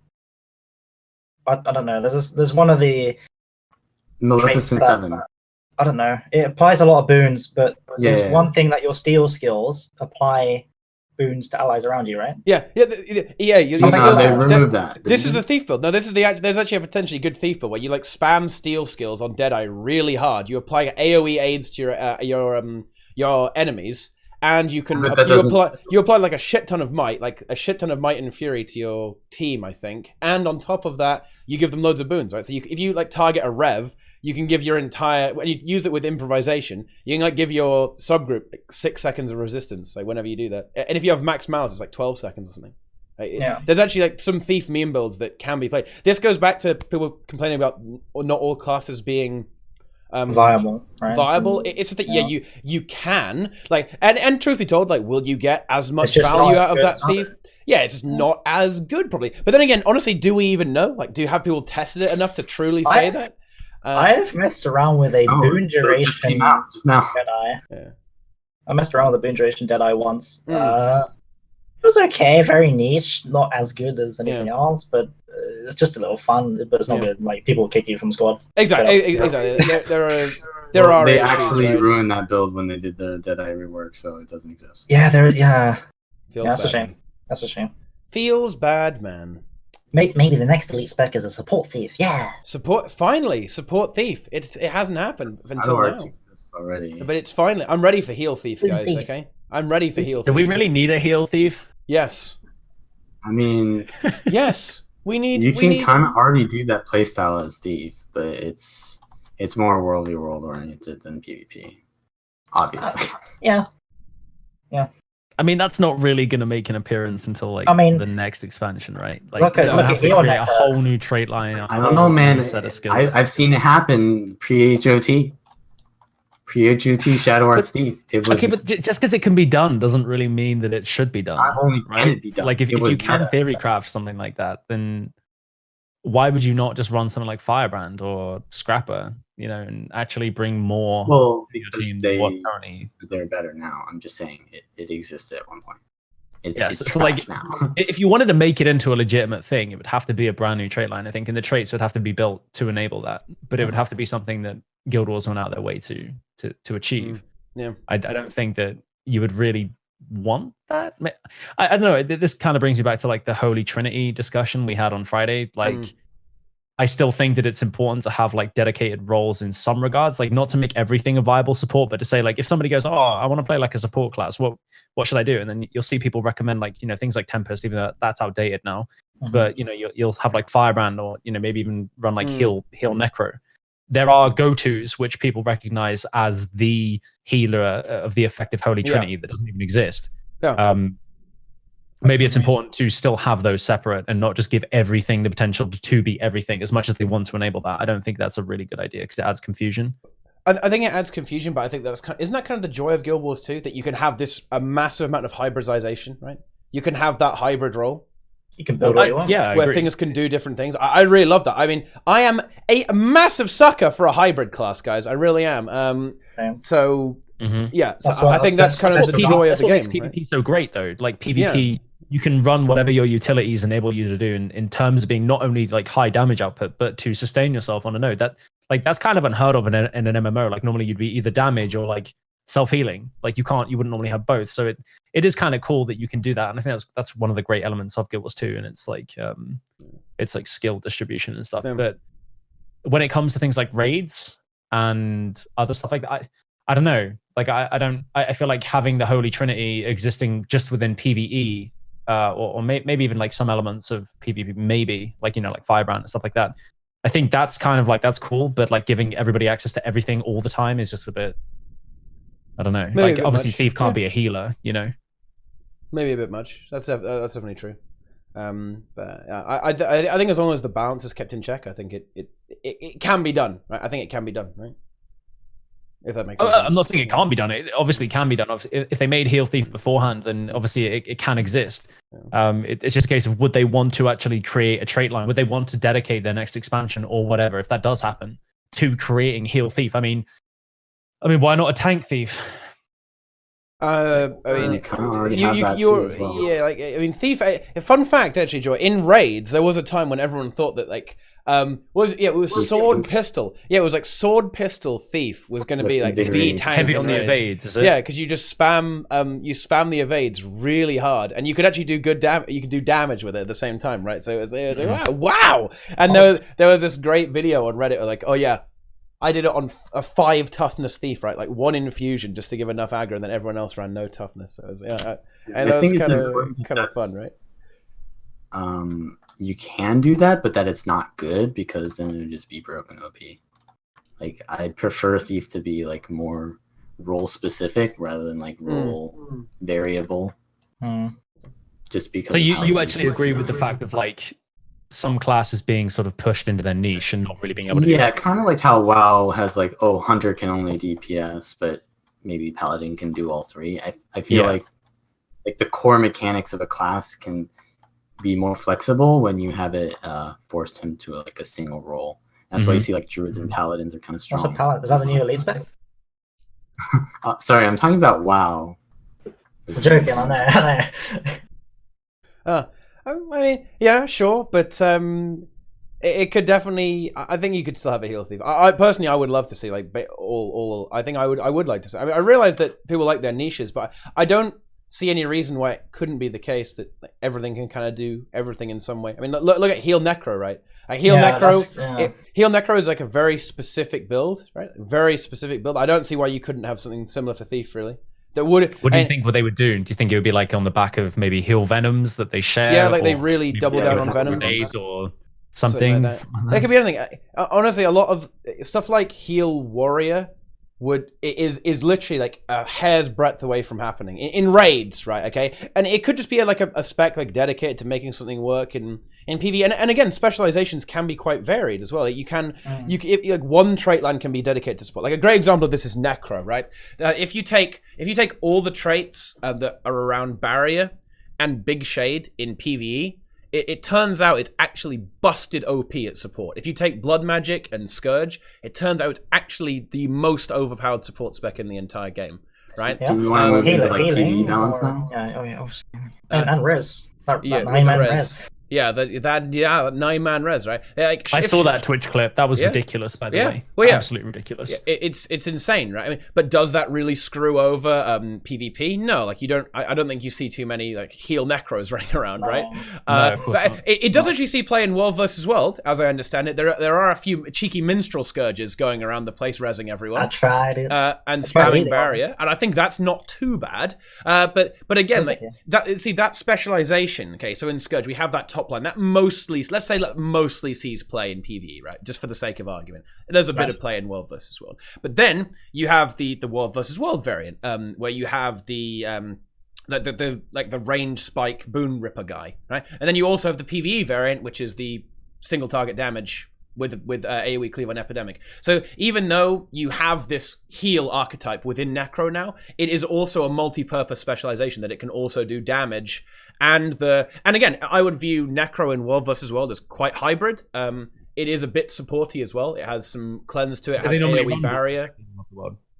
With Big Shade, did you say? Do you just normally run Blood Magic as a Necromancer in World v World? Is that the meta? Not all the time. No. You typically run it Curse as Soul Reaping. Spite Soul Reaping. Yeah, Spite. Yeah, because you Spite. Okay. Yeah, for the extra boon rip on that as well, and extra damage. But you can run Blood as well, I think. Yeah, you can run Blood. It's either like you choose. You always run Spite now, but you either choose between like Blood Magic or Soul Reaping, depending what you want. Depending if you want like transfusion or if you just want like more damage. So like is Boon Rip like kind of placed above sustainability in World v World? Because I don't know anything about World v World. I don't go in there, so I don't. If you don't Boon Rip in World v World, people can just roll through you. You won't kill them. You just won't be able to kill them. You need to remove boons. There's a lot of like weird builds that are like you would never think they would work in PvP because they have like no self-sustain, but they're good in World v World. because the roles are so more like defined. Like your DPSs are literally just like PvE kind of like DPSs almost, because all their weaknesses are made up for by the comp. Yeah, so Firebrand and Mesmer, stuff like that can basically. Your job as Firebrand in World vs. World is to carry your people casting abilities on the enemy team, right? Like really hard. So it's boon share, isn't it? Really, it's like sustain and boon share. Is that not like what Firebrand does? Well, yeah. Firebrand is cleansing, healing, applying boons. Yep. Yeah. So it's literally the sustain. Like most commanders, I think, run Firebrand, don't they? So they can keep people alive. Or... Yes. Right. Okay. Firebrand is the best to be on. But people have been running different stuff recently. Yeah, so like Chrono. People were leading on Chrono a bit. People were leading on Chrono, Minstrel. That's the gravity well, stuff like that. Well, it's more to be in control of the role. Is why you'd run a different class. Like you'd command on the Scourge, so you can actually see the cooldowns of your shades. Yeah, the damage. Yeah. Your wells, you can control the cooldowns there. With you lead on Chrono because it has invulnerabilities. It has you can control Veil, and when you want to stealth your group, much easier. But again, Guardian is just a lot easier to survive on, I think. You could also command on Thief because I have a video of me commanding on Viper Thief. You can just like not die. Interesting. Yeah, it was just perma dodge. I was not really focusable. How is anyone going to keep up with you and your commander tag if you're just short bow fiving and fucking shadow stepping away from them? They didn't. That's the thing. Might be a bit tricky on Thief. It was tricky, yeah. Yeah, that might be a little tricky. A little bit of a squishy. Speaking of Mesmer, one thing they could do to I mean, this might be really AIDS. This might turn out as mega AIDS actually, but it could turn out that if you buff like distortion share, like bring distortion share back, you could counter the bubble, right? Because the one thing that can stop the bubble and stop the spike is like actual invulnerability. And unfortunately, they didn't really think about this when they removed distortion share from the game because they didn't like it in PvE.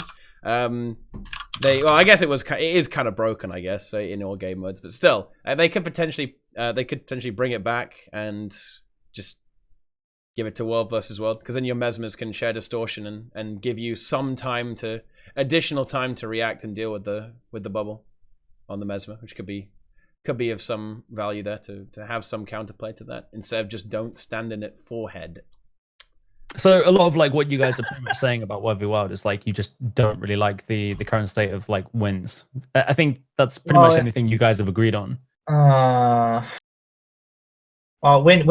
Wins is just a bit too strong.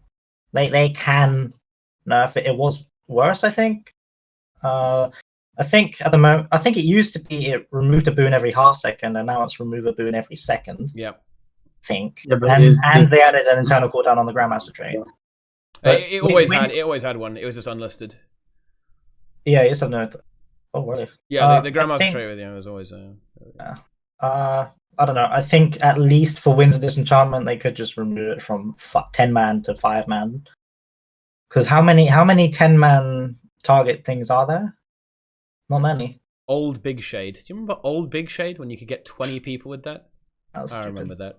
But that's good. Put that back in the game. I don't know. The only thing I think, at least right now, what would help a lot would be 10 people to 5 people. And that's the only thing you have to complain about World v World. No, that's like your only issue with balance. No. I think there's a lot of other specializations that could come into play that need to be stronger. Renegade, for example. Renegade and Heal Ellie. I don't think Renegade is. I think Renegade can potentially see something. I mean the Renegade. Legend. You mean Kala? Oh yeah, the legend. Yeah, that's. I mean, World vs. World, they just won't survive, right? And that's pretty close bad, man. That's exactly what I mean. I love the Kala skills. Yeah. I love the Days one. The Days one, right? I love that skill. Like you put a Sigil of Draining on or a Sigil of Absorption, and you put that thing down on the loser, you get like 20, 30 interrupts. And you get all the Sigil props. It's pretty cool skill. But the thing is, all the Kala summons, they just die. And then it's just useless. So to make Renegade, to make that stance even usable, like just make it so the spirit things just don't die. Why do you have to make something that's not popular usable? Like, I feel like that's such a huge error that ArenaNet makes, is that they try to make unused specs used by just like power creeping them. Like if they're fine, they're just not meta. I think that's good because they can be used later when the meta changes. But if the meta changes. Yeah, but still, it's an MMO. Why does everything need to be viable? You know. Sometimes things have to wait an entire expansion to become viable because. But it doesn't matter. Why does it need to be viable? But they don't need to be, like, obviously everything adapts itself. I'm sorry if like you're role playing as a Tempest and that's like your only build, but like we can't do that for every spec and make every single spec viable. And even in some game modes, a lot of specs will be viable. It's like, well, Tempest is bad in PvE. It might be good in PvE, but it's good in World v World right now, isn't it? Well, Tempest. Yeah, Tempest is good in World v World. Heal Tempest can be okay. It's still something. It's not as good as Firebrand. That's what I mean. Like, if Firebrand gets toned down a little bit, the other support specs like can come back into play a little bit more. But this is where having like a holy trinity would enable that. Kick people. Squads and shit. If you had dedicated class roles, like to being like the healer spec, to being like, and then you balanced all of them so that all the healers were like relatively viable because they were all effectively equal. Then you would see more diversity. The fact that they try to separate everybody to be able to do their own things, but don't actually put the healing on balance with each other. That's why people can't, like, they can't pick and choose, because it literally comes down to like Firebrand being S tier. Like, well, my main issue with it isn't like things not being viable. It's that when they try to make them viable, they usually just power creep them, and then instead of the utility, they power creep them into relevancy, which makes the game even worse. I mean, does Elementalist like Tempest have? I don't even know the skills of Ellie. Like, what if like Tempest as a support spec had like Signet of Mercy? Like, what if the same sort of it kind of like does. It kind of does. Does it have a similar thing? And that's why it's good. That's why it's really good. It has res power, which makes it good in World vs World, right? And and what Vallun is to bring it back a little bit to what Vallun was saying. Like he's very much correct that not everything needs to be good everywhere. Right, I mean, Renegade, for example, is a SSS tier in PvE right now. Okay, yes, and maybe if you're a Wolf, we're like, well, I don't give a shit about shit PvE. Well, I mean, I don't know, like, you see plenty of, people complain about like Power Reaper not being good in PvE, but I mean, I give them the same answer. Like, it doesn't have to be good everywhere. And to be fair, that's a bad example. It's not really good anywhere, but still. That's just kind of how it goes, and it's kind of arbitrary. Like, why do you need to play this in this game mode? Like, it's just kind of like it's not. You're just pressing buttons. Other than like the skill effects that you see, that's like the only meaning, right? Like, why can't you just find something that's fun and to play? And Firebrand is a problem in World vs World because of how much roll compression it has. It can do stability, healing, and offensive boons like really well. And stun breaks, like all on its own, right? Cleanse. And cleanse as well. Yeah, so it deals with all of that, right? On its own. Which that it's the roll compression that's the issue there. For example, what I think would be really awesome is something similar in PvE, right? So in PvE, right, you can play your Chrono, which is very roll compressy, okay, or you can play a Firebrand and a Renegade. Right, so wouldn't it be great if there was some kind of like role division in World versus World? So you had two classes, say, like what would spring to mind is a Soul Beast and something else, right? Something else that could kind of fill the same role as a Firebrand, but they do something differently, and they obviously excel in different ways, right? So the Firebrand can do all of that in one class, but why not have a Soul Beast and, I don't know, like a Mesmer or something, because that Mesmer inherently has some stability, some boon share, stuff like that. Combine those two, and then you can still have, that's kind of the same, so that can do the stability of the Firebrand, right? And the cleansing and some healing or something like that.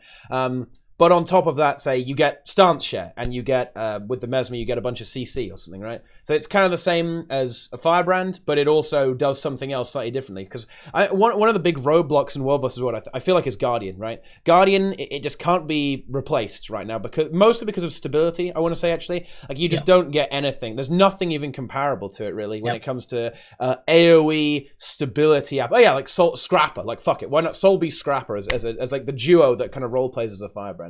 And that's a really big issue. I think that sort of thing is a big issue because it's very limiting on that, and that's when where Jaw's talking about the Trinity and these very strict roles. The fact is that it almost is like quite a strict role, and I think that's kind of the opposite of what it needs to be, right? It needs to be that you can have alternatives, right? Like you can have some alternatives that can replace the Guardian in this situation, right? Well, that's the bad thing about this game, is that they obviously encourage diversity, and they encourage you to be able to sort of counter anything and everything on your own, like whatever class you're playing, pretty much. Like you should be able to build to counter it. But then at the same time, they give other specific classes and specific roles like that power creep, not even like literal power, but utility creep as well. So like they make it so that, you know, the Firebrand is S tier, even though they could be sharing the same applications, you know, for like Tempest, and make it literally equal in terms of like the healing numbers, maybe in a different way. So like one does flat healing, one does application of like, I don't know, like a barrier type thing. And that way there is diversity. One is a barrier, one's a heal. You know, maybe one has like an AoE res, maybe one has multiple target reses from a distance or something. Like if you then give them different sets of utilities but put them on the same sort of power creep level, then they're going to see more widespread gameplay, right? As long as you can make the utilities sort of converge with one another but do slightly different things, you'll require both a Tempest and a Firebrand. One does, you know, target healing, one does AoE healing, and then they're both relevant. You know, one does like more single target healing, one does more AoE healing, whatever. If they follow that mentality of balance, then I think they'll definitely spread diversity across their classes in terms of like, you know, choices in every game mode. That sort of thing is good, right? Having things similar but different, right? In a way, right? So they have more specific niches instead of having something very much all encompassing like Firebrand, right?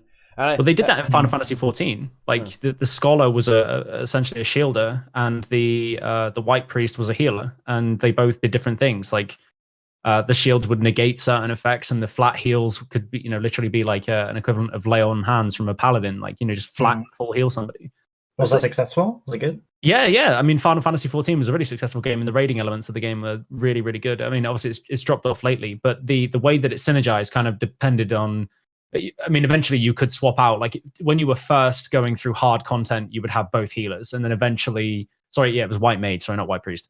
You would have both sorts of healing. One was like based on having a mini pet that would do like you could even have like the shielding healer, which the Scholar had like an AoE haste buff, which it would provide to its entire raid. And then the White Mage was more focused on res potential, I think, and just flat AoE group healing, like really instantly. And one was more sustainable, one was more bursty, and they were both relevant. You had both at the same time. So if they had something like that, I definitely think that Guild Wars 2 could, you know, adopt to that. But I haven't played Final Fantasy XIV in years. So what you're saying, for example, is Guardian right now does healing, boons, and support.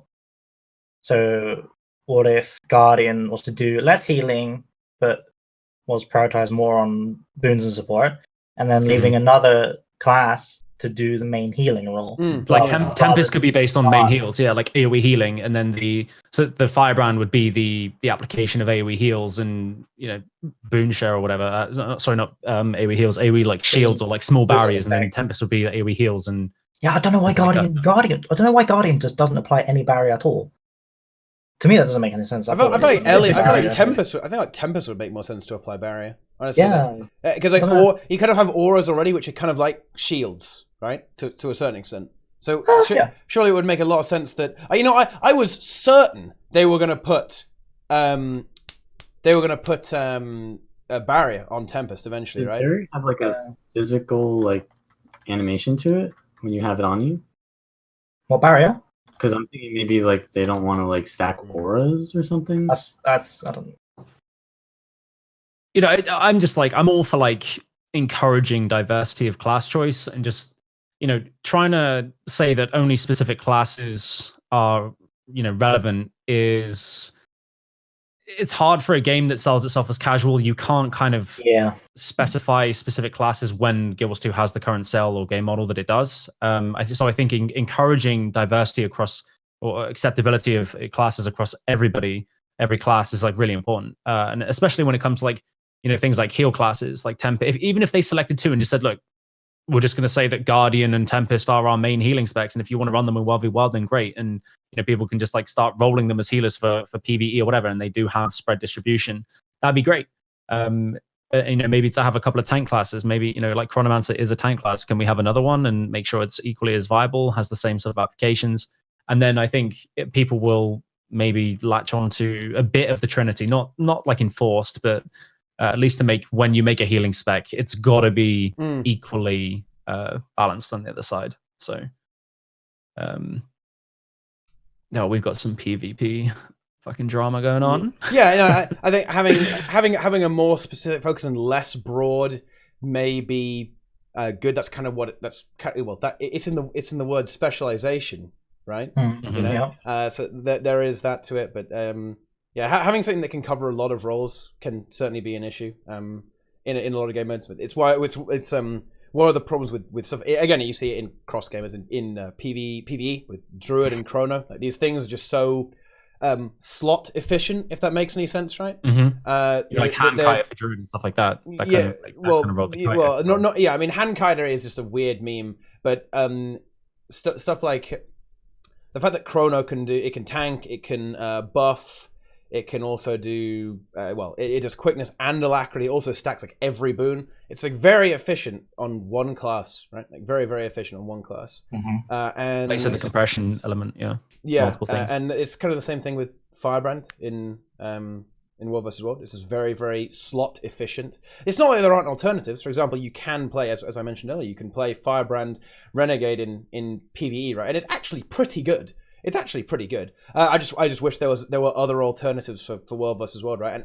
And when I first saw the traits, right, with just the text for Soul Beast, I thought, wow, they're taking down Guardian. Cool. They're taking down Guardian, right? Stances, stance shares. Like, oh my god, they're gonna try and scratch Guardian. Turns out it's not even close. But I mean,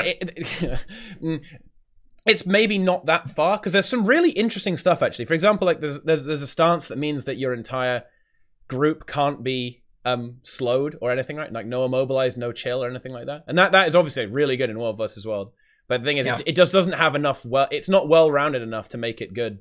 The weapons. There's no weapon support either. That's another big problem with some classes. Stuff like Heal Warrior, right?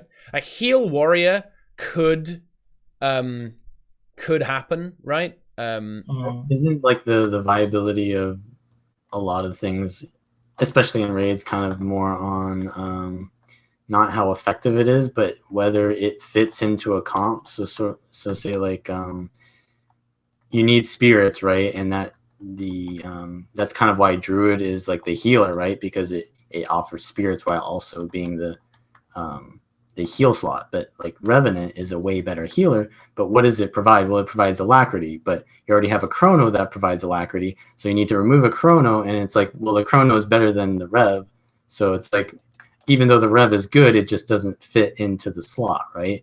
And so if for Warrior to become viable, then you have to think, well, what is it giving up? Well, the heal. So we're removing a healer, but we need spirit still, right? So then we use a Soul Beast. That doesn't heal. So it's kind of like arranging the puzzle pieces. I love that though. I love that. I think that is so great. Like when you have to adjust away from the norm and try and get these synergies between the classes, you don't need a Druid to have spirits, as you say, right? I think that's awesome though. You need to, when you have to make adjustments.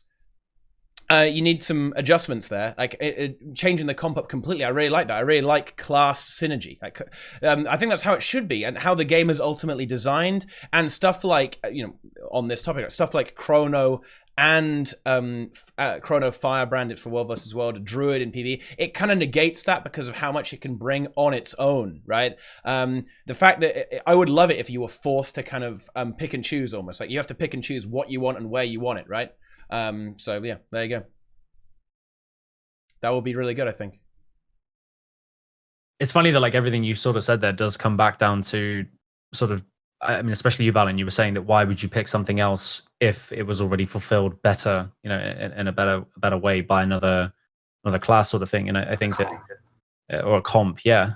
So obviously there's always going to be like an S tier sort of go-to, isn't there? So maybe like ArenaNet should either look at those that are not considered S tier and bring them up to scratch at an equal base to make everything viable, like you say, or like that might even encourage more class synergy. Like power creeping is not really what I'm looking for. It's more like maybe the bringing down of the things that fill too many roles. Well, no, but like for example, why can Weaver? I'm speculating here. This is hypothetical. Okay, all I know is Weaver does a shitload of damage, and I know it's been nerfed recently. Okay, I don't know what Dragon Hunter damage is like in comparison, but what I'm assuming that Weaver is better than Dragon Hunter. Am I correct in that? No, assumption? I don't think so. It's more DPS, but it's not like. What do you mean by better? Is it better in damage output for one?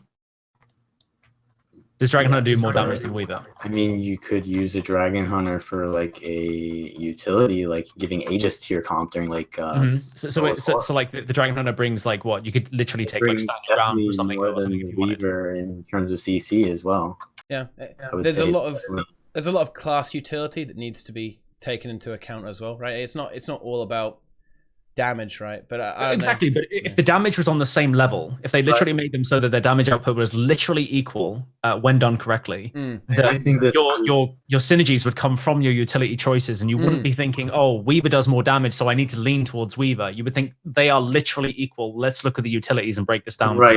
I think from a strategic standpoint. Right as well, because they are kind of equal. Because Chrono just does too much. Like you don't need the utility from Guardian because the CC, the Aegis is all there already.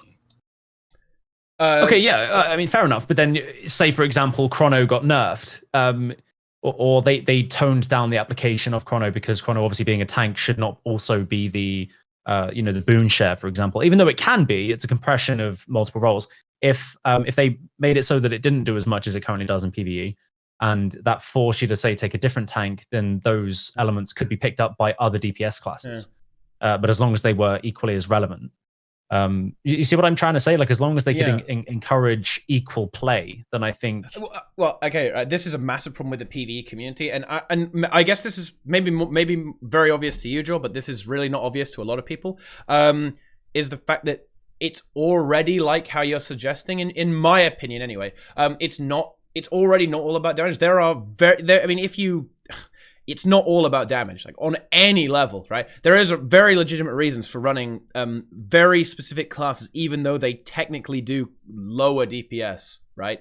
In the game. For example, I was doing Doom CM yesterday, okay? And everyone thought, okay, you know what? I want to play Thief because Thief does 36k DPS. Okay? And it was fucking agonizing. It was very, very painful. It took forever. And it was just a miserable situation, okay? Because we kept dying. It was a meme-tastic. Everyone was in the down state. Even the damage wasn't even that good, really. It wasn't even that good. And then I said, okay, let's all swap to Necro. You know, let's all play a lot of Necros, a lot of Revs, and what do you know? We killed it really easily. Even though our DPS benchmarks were lower, we actually ended up having more DPS because we didn't die nearly as much. We also had range. Thief doesn't have range, right? So you have to watch out for that, right? So there's a whole bunch of stuff, right, that you have to consider when you're deciding what class is the best, right? That sort of thing. It's not just as straightforward as damage. Like you have to, for example, like the range advantage is huge, right? Weaver having 1200 range for all of its abilities is a massive deal, except for the conjures and stuff, right? So there's a lot of things that move into the mix that affect balance already, right? So to a certain extent, Thief needs to have a higher number than a lot of other classes, if that makes any sense, right? It needs to have a very high number because it has to be in melee all the time. It's also position-based because you have to land backstabs, right? On top of that. And it is very, very squishy and can't really deal with mechanics very well, right? So these things are necessary to maintain the balance of the game. Otherwise, there wouldn't be much of a reason to take a Deadeye. Deadeye, guys, not Staff Thief, right? So Staff Thief is also a really great choice in raids because of this reason. It has more evasion, it has more mobility on it, stuff like that, and it has that cleave, right? It has that cleave on top of that, and so there is different utility there. For example, a great trade here is something like Heal Ellie, right? So Druid has a lot more CC than Heal Ellie, and it has some other utility on top of it, right? With the spirits, with the might stack. But Heal Ellie will absolutely dance on the grave of Druid when it comes to actual healing output, right? Heal Ellie healing output, it makes it look like a joke, right? It really does. it's just wait, shoe on head. Or is he really doing it? He's doing the shoe on head. He's getting his shoe on his head. Really? Wow, I'm ready. Oh, is it pre-recorded? Huh? Oh, well, never mind. Okay, it's pre-recorded. Fuck. But yeah. Where's the shoe, dude? So these kind of balance decisions already exist in the game, certainly in PvE. And I think it is to a certain extent in World versus World as well. I think a lot of stuff gets underutilized and underappreciated in World versus World. But yeah, there you go, really. There's a lot of stuff in the game that doesn't get used just because people only look at the bottom line. They only look at the damage, right? If that makes any sense, right? But then obviously, like you say, like it's melee versus range versus like strategy. Like if you have to be in range, then obviously the ranged DPS is more viable. Yeah, what I'm trying to point out there is that you know how you were talking about if the damage was closer together, people would look at the utility. That would make it imbalanced. That would make it worse, right? Because if say you actually think that balancing the DPS would actually no, actually no, I see where you're coming from now because you're saying that if they were equal, then they would be situational, which would encourage people to pick more ranged over melee on certain comps. Yeah, look, so to speak.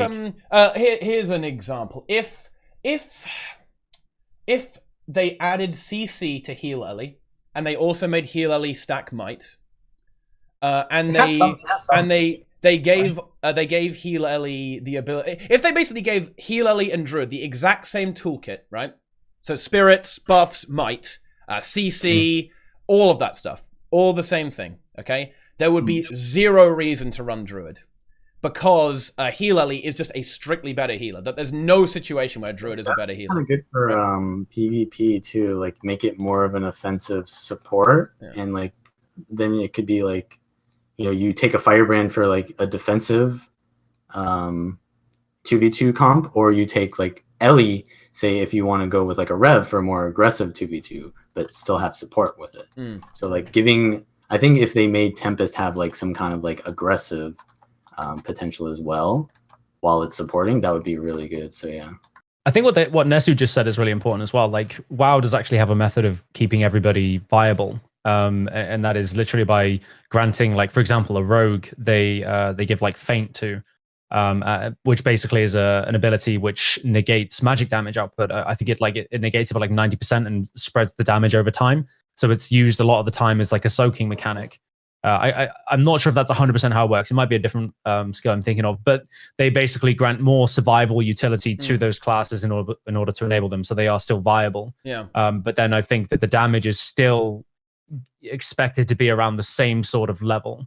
I don't know. Obviously, there's plenty of like workarounds that could be suggested to the balance team, and whether if they wanted to adopt the methodologies of WoW or they wanted to do it in their own way.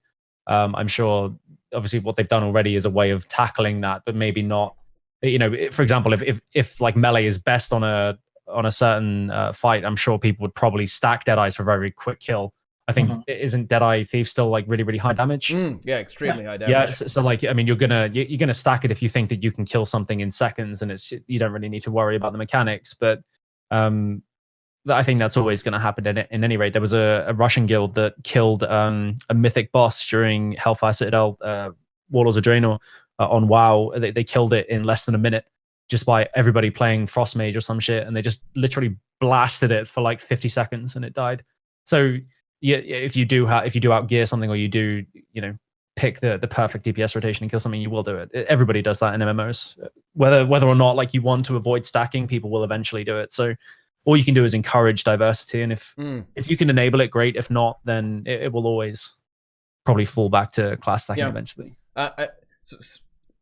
Exactly, and I think, obviously there's always going to be a certain level of class stacking in the situation where in an optimal situation, there's probably going to be a class that is optimal, right? That's always going to be the case. That's always going to be the case. But that doesn't necessarily mean that the game is imbalanced. Like it wouldn't be balanced if like every class was needed for the optimal comp. That just means that like that would honestly be like stack up the unique buffs probably. Like if a situation like that arose, it would be like, aha, we gave a 5% damage buff to every class, so you want to have all of them, right? Like that would be the only way to effectively do that. Probably, right? It would be rubbish. I would actually say that the balance of the game with regards to PvE here is very good, actually. I would say it's very good. I would give it something like an 8 or a 9 out of 10.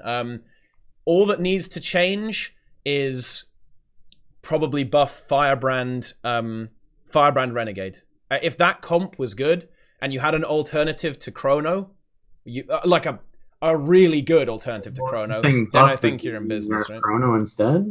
Yeah, you could nerf Chrono, but I don't really mind like really busted OP shit in PvE so much. I think it's less. I guess the power creep is more of an issue in PvP. Yeah, I don't think it's really an issue because the Chrono is not an anti-fun class, right? It's actually a fun class, right? You know, because you're not screwing anyone, right? If you were a raid boss, okay, then Chrono is annoying. But the good news is that a raid boss is not a player, okay, right? It is not a player. Well, that's kind of interesting because like balance in PvE is completely different than PvP in Overworld. Yes, because you're not. If you put a bubble on Doom and he can't get any boons when he boon rips you, he's not going to go fuck. That's so cancer, man. You know he's not going to. No, he's an AI. It's not a big deal. He doesn't mind. You know, it's cool. It's whatever. And the bubble, being a good spellbreaker on Doom is extremely rewarding. If you get that positioning done, you get that timing done well, you can really help your group out, and it's rewarding to execute, right? Stuff like Aegis share on Mesmer or old Distortion share was cancer for the bosses. Like, what the fuck, man? They're evading my green circle attack. This is bullshit, dude. Icon for Veil Guardian. But it doesn't matter because Veil Guardian doesn't mind. So yeah, in that regard, the PvE balance, it doesn't really matter if stuff is too busted in a way. Right, it's not a crazy deal if that's the case. As long as you can. I'm not saying they should power creep like everything into oblivion, right? But I actually think they've done a good job. They've really toned down a lot of the power creep they introduced with POF. That's really come down a few notches, so it's not that bad. I mean, Chrono. You could definitely argue that Chrono is too good, and they probably should nerf it. But even if they nerf it, I think they should also buff. Didn't they try nerfing it already? Renegade. A bit. I heard a bit about like they were trying to make it less relevant and less forced as a tank because obviously initially they didn't want a Holy Trinity at all. So like as soon as everyone was always leaning towards Chrono as a tank, they were like, no, we can't have this. So I thought that was nerfed a little bit. I don't really know what was done to it though. Yeah, they have done some nerfs to it with like the Signet of Inspiration did get nerfed, and some of its toolkit, like Alacrity, got nerfed as well, which is Shield 5 change. Yeah, wait, Shield 5. Both shield changes. Shield 5 is still pretty good. No, I'm just saying, like, the Sword to Evade frame was nerfed in PvP though. Like, somebody just said in the chat, Evade frames that was PvP. It happened across all gamers. The cast time is really reduced, but I mean, Mesmer is still the best tank, and yeah, there's definitely is it the best tank? Yes, Mesmer is the best tank. It's probably the most survivable. Like if you play something like Domination, you can just spam evades just actually forever, right? Just for all eternity, you know. And you don't really ever need to get hit by the boss. You don't even need to get hit, right? But when it comes to tanking, the community again here is wrong. I hate to like rip into the community so much, but you can tank on any class you want. If you wanted to tank on Firebrand, on Rev, on Warrior, yeah, you could do it. It probably wouldn't be that hard. But that's what they wanted, isn't it? Like they do want class diversity. They want everyone to do everything. So you can. That doesn't really surprise me. Yeah, you can. So the only thing you could even do it on like a full Viper, right?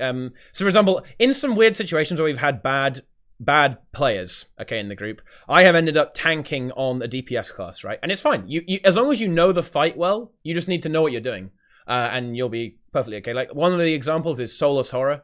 The first boss on Wing 5 is arguably the hardest boss to tank, right? Because as in most MMOs, there's like a tank buster mechanic, and you have to swap the tank. So you get a stack of a debuff that makes you take more damage after a certain amount of time. And it really hurts. It really hurts. Even if you play Minstrel Chrono, it hurts. But I did it on Viper Necro with 0 toughness, right? And I was fine because I just played around the encounter correctly, right? And I used my dodge roll. So yeah, whoa! Just dodge for it. I genuinely believe you could do anything. If you want to tank on Healerly will be a fine tank as well. Thief, fuck it, you could tank on Thief if you want to. Something like Staff Thief, you could tank on pretty easily by abusing the evades on that. Let me think. What else could you tank on? Anything, really. What other classes in this game? Ranger? Could you yeah, you could tank on Druid. Minstrel Druid, you can tank on that, no problem. How exactly does the tank swap mechanic work? It's a special action hotkey. Special action hotkey. Oh, it's a special action. Yeah, okay. Yeah. So again, it's kind of a community perception versus reality issue on that, Jaw. It's you can, but people don't. You know, there's nothing stopping you from doing it. Like it's arguably maximally efficient to do it on Chrono. So is it just the community consensus that because Chrono is better in terms of its output and the fact that it can stack toughness and all that shit, that it is literally the option to go for? Yeah, it makes the most sense to do it on the Mesmer because the kit that the Mesmer uses already has a lot of defensives on it. You have Distortion, you play Shield on Chrono as well. You can take a sword offhand as well to have the block on that. You could even take Domination, so whenever you use a Signet, you spam Distortion and you have a bunch of Signets anyway. So it's just... Chrono has a lot of kit on it. But for example, the other option could be, say, a heal Firebrand, right? And a heal Firebrand is kind of the same to a certain extent. It has a lot of blocks, a lot of Aegis, and it can be a healer as well, so it can sustain itself very well. So there are other options that are very effective, in my opinion, with regards to the tanking. People just don't choose to do so. The one advantage that Mesmer has over everything else in terms of tanking, and this is one of the reasons why you see it especially at, well, always at like high levels and speed kills, is that it is very good at keeping bosses still. Very good. And that is something that maybe could be looked into on other classes. Chrono never has to dodge roll in place or something. It's Blood Frenzy and Shield 4, really, and Distortion. You don't have to dodge. Yeah, you don't have to. You don't have to even. You don't use even have to roll. dodge. Yeah. Oh my god. Yeah. Okay. The reason Mesmer is so good is because it has a lot of things. It has a lot of things that role players dodge rolls, right? In a raid scenario, anyway. If they, I tell you what, if they added stuff like unblockable to some bosses, that could potentially change. Or if they just made more bosses so that you had to move them to tank them. Yeah. If you had to more mobile fights. If a fight was extremely mobile to the point of like constantly moving, that would actually probably make it so you'd actually play. You might even play like Firebrand Renegade on something like that. Because if you can't stand in the wells and Continuum Split also kind of fixes your positioning, and you had to constantly be moving, that would be like a really, really annoying to play Chrono on, right? Especially. If are there many skills that just do flat damage reduction? Like the only one I can think of at the moment is Spectrum Shield on NG, because obviously I know that so well. But if they did make it so that dash on Thief gives you 10%. So yeah, what was the? I'm sort of like I'm thinking like, you know, you mentioned unblockable attacks that would force either a dodge roll or force you to eat the damage in some case. Something like what classes do actually have. Oh, obviously, you could even use Aegis, to be honest. I'm looking at this in a really sort of like standard, like hypothetical scenario where you don't have Aegis, you can't dodge roll, you have to just take the hit. The damage reduction, right? Like there's just a flat damage reduction. Like maybe in which case, like Engineer might see its place in terms of what its utility kit brings, and you know, with Spectrum Shield having to eat the flat damage from a boss. But if there's other classes that exist with that would enable them to actually throw that into boss mechanics. There's lots of stuff. Yeah, that could potentially be big, and that is incidentally something that we could see with the Heraldry work. Speaking of that, because of the way damage reduction might come out with the dwarf, but Frost Aura, protection, the Jala stuff. That could be one of the ways that they could bring Healally back. Right, is by increasing the effectiveness of the auras. Right, if there was a situation that was ultra high pressure, like mega damage output, that's where you would see stuff like Healally come into its own. Really, because what Healally is very, very strong at is sustain, right? You have the water auto attack, you have Frost Aura, you have Soothing Mist for a lot of like passive sustain. If you needed that, or if you needed to like absorb a big spike of damage, then that could potentially be useful. Stuff like Rebound is good.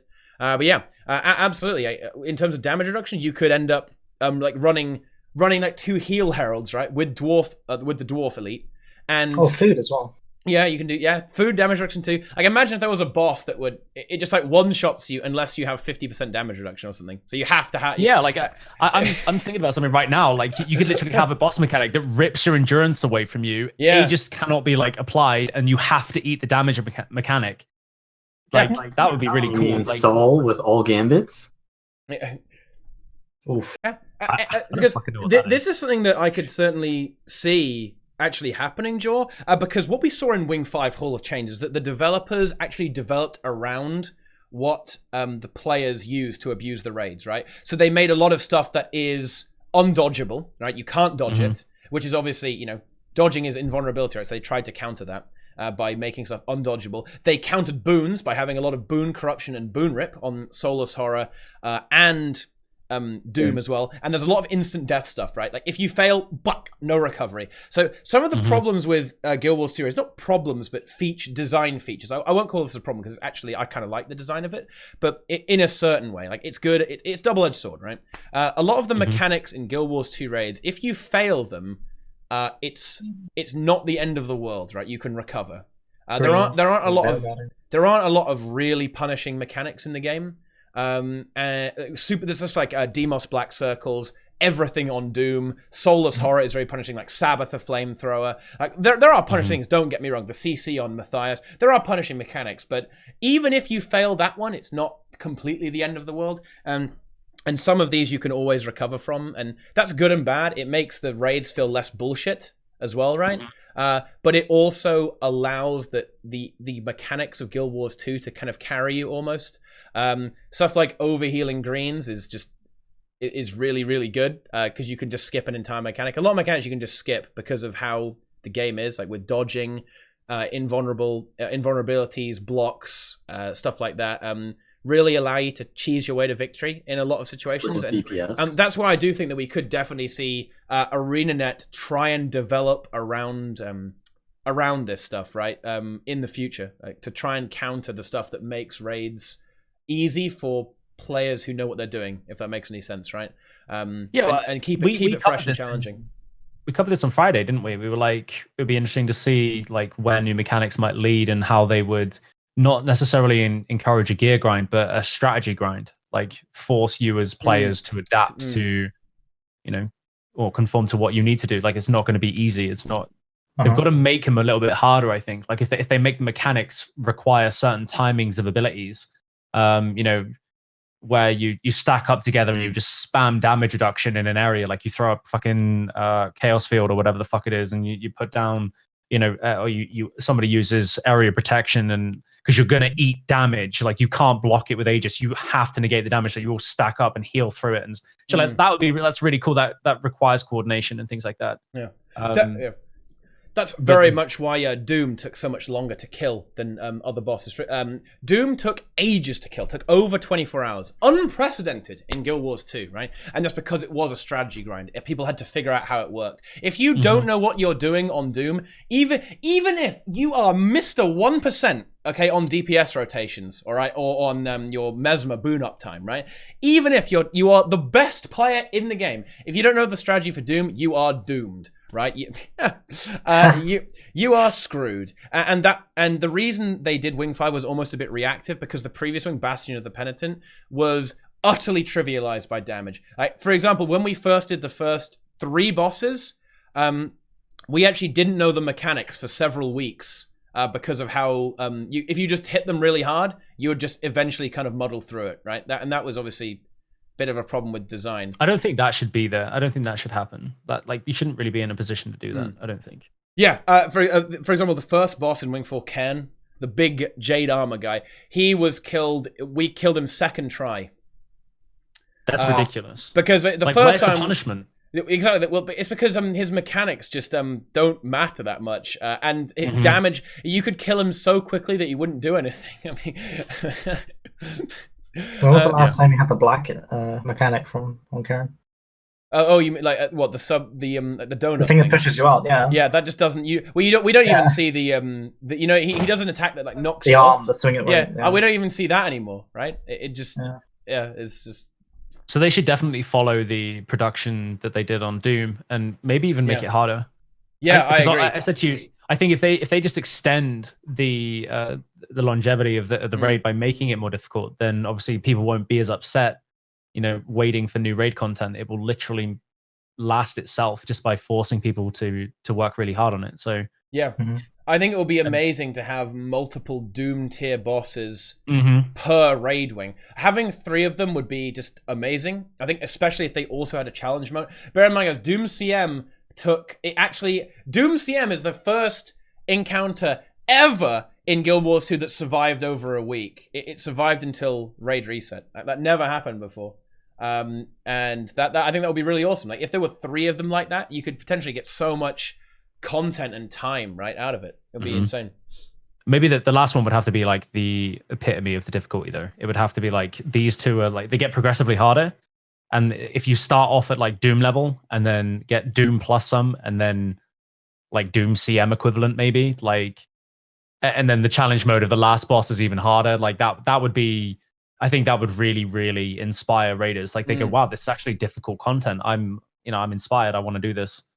Yeah, I think that the balance is really important in PvE because if you look at, maybe this is a different topic about rewards as well, but dungeons are not even really played anymore. And if you look at raids, the rewards in raids aren't even that good, and still people play those instead of dungeons, right? Even when they've done their raid reset already.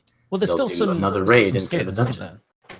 It's just skins, really. But then that's what everything grants. Right, but like the thing is, the balance is not fun in dungeons. That's why, like, well, it's all Zerg, and it's really mainly just because of DPS. power creep. But like,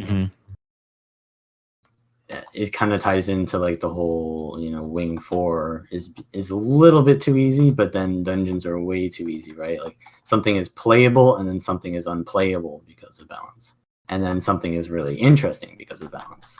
I think I'd actually really like if like Fractal 100 CM was kind of like the baseline of dungeons. Like maybe if everything from Fractal 75 up actually required the coordination that 100 CM does, I think dungeons would stop being such a meme. You know, like they are so easy. But I think at the same time though, like they want their dungeons to be like easy because they're kind of like when you hit 80, that's where you go to PvE and get your exotics or whatever. But like this is kind of like an idea that you could implement to actually make it balanced while also not ruining that aspect. Is like, they have story mode, they have explorable mode. Why not have a hard mode? You could pick between those 3. Dungeons really fail as introductory content because if you don't know how to do them, you're going to smack into a brick wall. So dungeons are incredibly easy if you're with a good group. Like watch Diaxon do them with Grim, right? They do all the dank skips. Then they just one-shot the bosses. They we got our sick burst and just wreck them. Right? This is because of break bars, power creep bursts, and stuff like that. However, if you took like 5 fresh 80s and you dropped them in say Ara Path 4, right? Honestly, there is no hope of them finishing it. Legitimately, it's never going to happen, right? I mean, because seriously, like everything in dungeons will randomly one-shot you with no telegraph. Either the telegraph is bugged, it just kills you instantly. Okay, just ruins you. Like basically every this isn't even like just the high tier dungeons either. Like even in stuff like Ascalonian Catacombs and Cordicus's Manor, stuff will just randomly one-shot you and just kill you. Like, even the trash will randomly kill you. Just for that actually happened to me once. I went to help somebody and I got one shot and I felt really embarrassed. Yeah, it just. I mean, it's just a bit weird, isn't it? Like stuff will just end you. In a lot of things, even in Fractals, this does happen as well. Like there are some stuff that randomly one-shots you, but I don't think it's a lot better telegraphed and. It's less. But that's not really a mechanical thing, is it? Like it's an auto attack that borderline one shots you. Yeah. Usually, you get 2 shot just by the boss hitting you. Like if it was a mechanic that killed me, I think I'd be a little less upset. But the fact that I just get like bonked on my head for like the entirety of my health bar, it's a bit. Yeah. So it's not that dungeons couldn't be fun or anything. It's just that they're a bit confused in their purpose. Right now, they're very easy for high-end players, but like borderline impossible if you don't know how to deal with stuff, right? If that makes any sense, right? And we don't really comment on the reward balance as well. Like, is that an issue at all? I believe Across all game modes.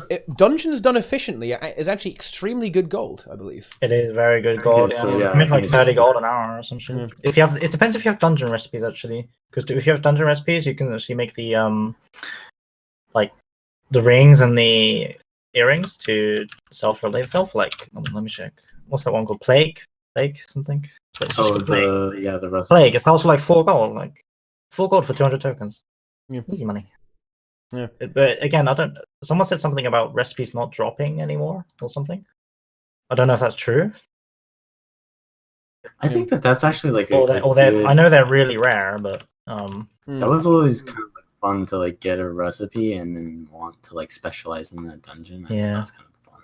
Like, way back in the day. Yeah, to try and craft stuff like that.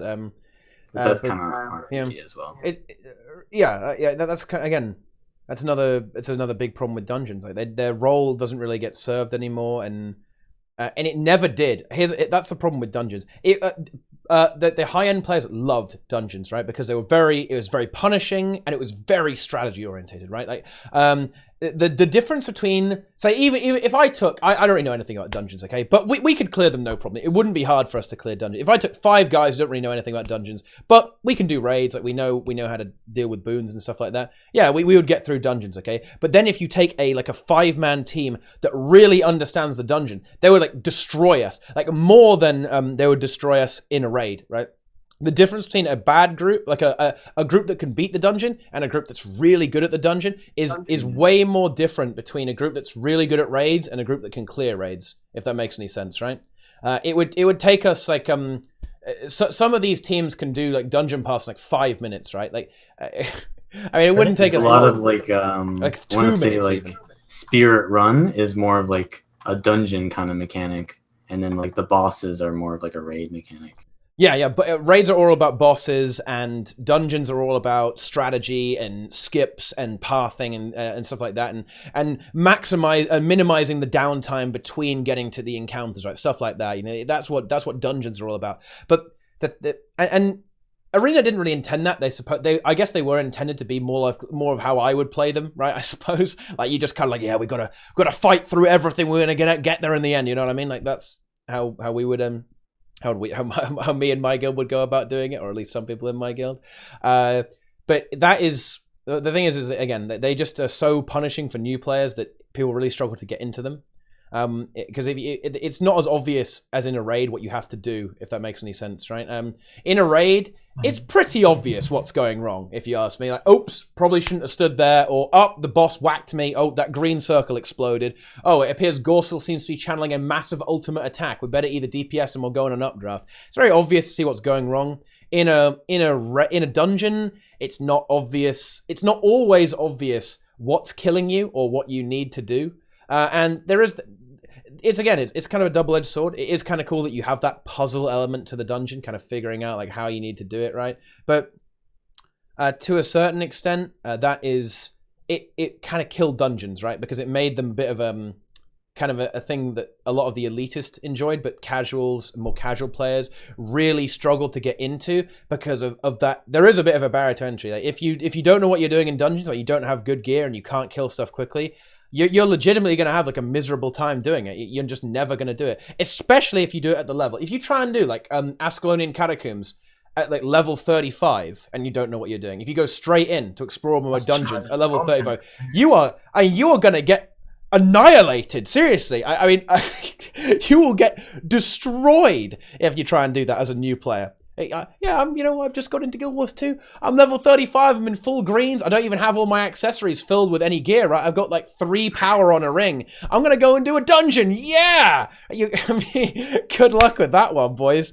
It's arguable that that dungeons are actually insanely overtuned, right? It's instead of undertuned, because I mean, I imagine most players would say they're undertuned, right? But it's definitely arguable that they're ridiculously overtuned, right? For if you do them at the level that you're intended to, in a way, right?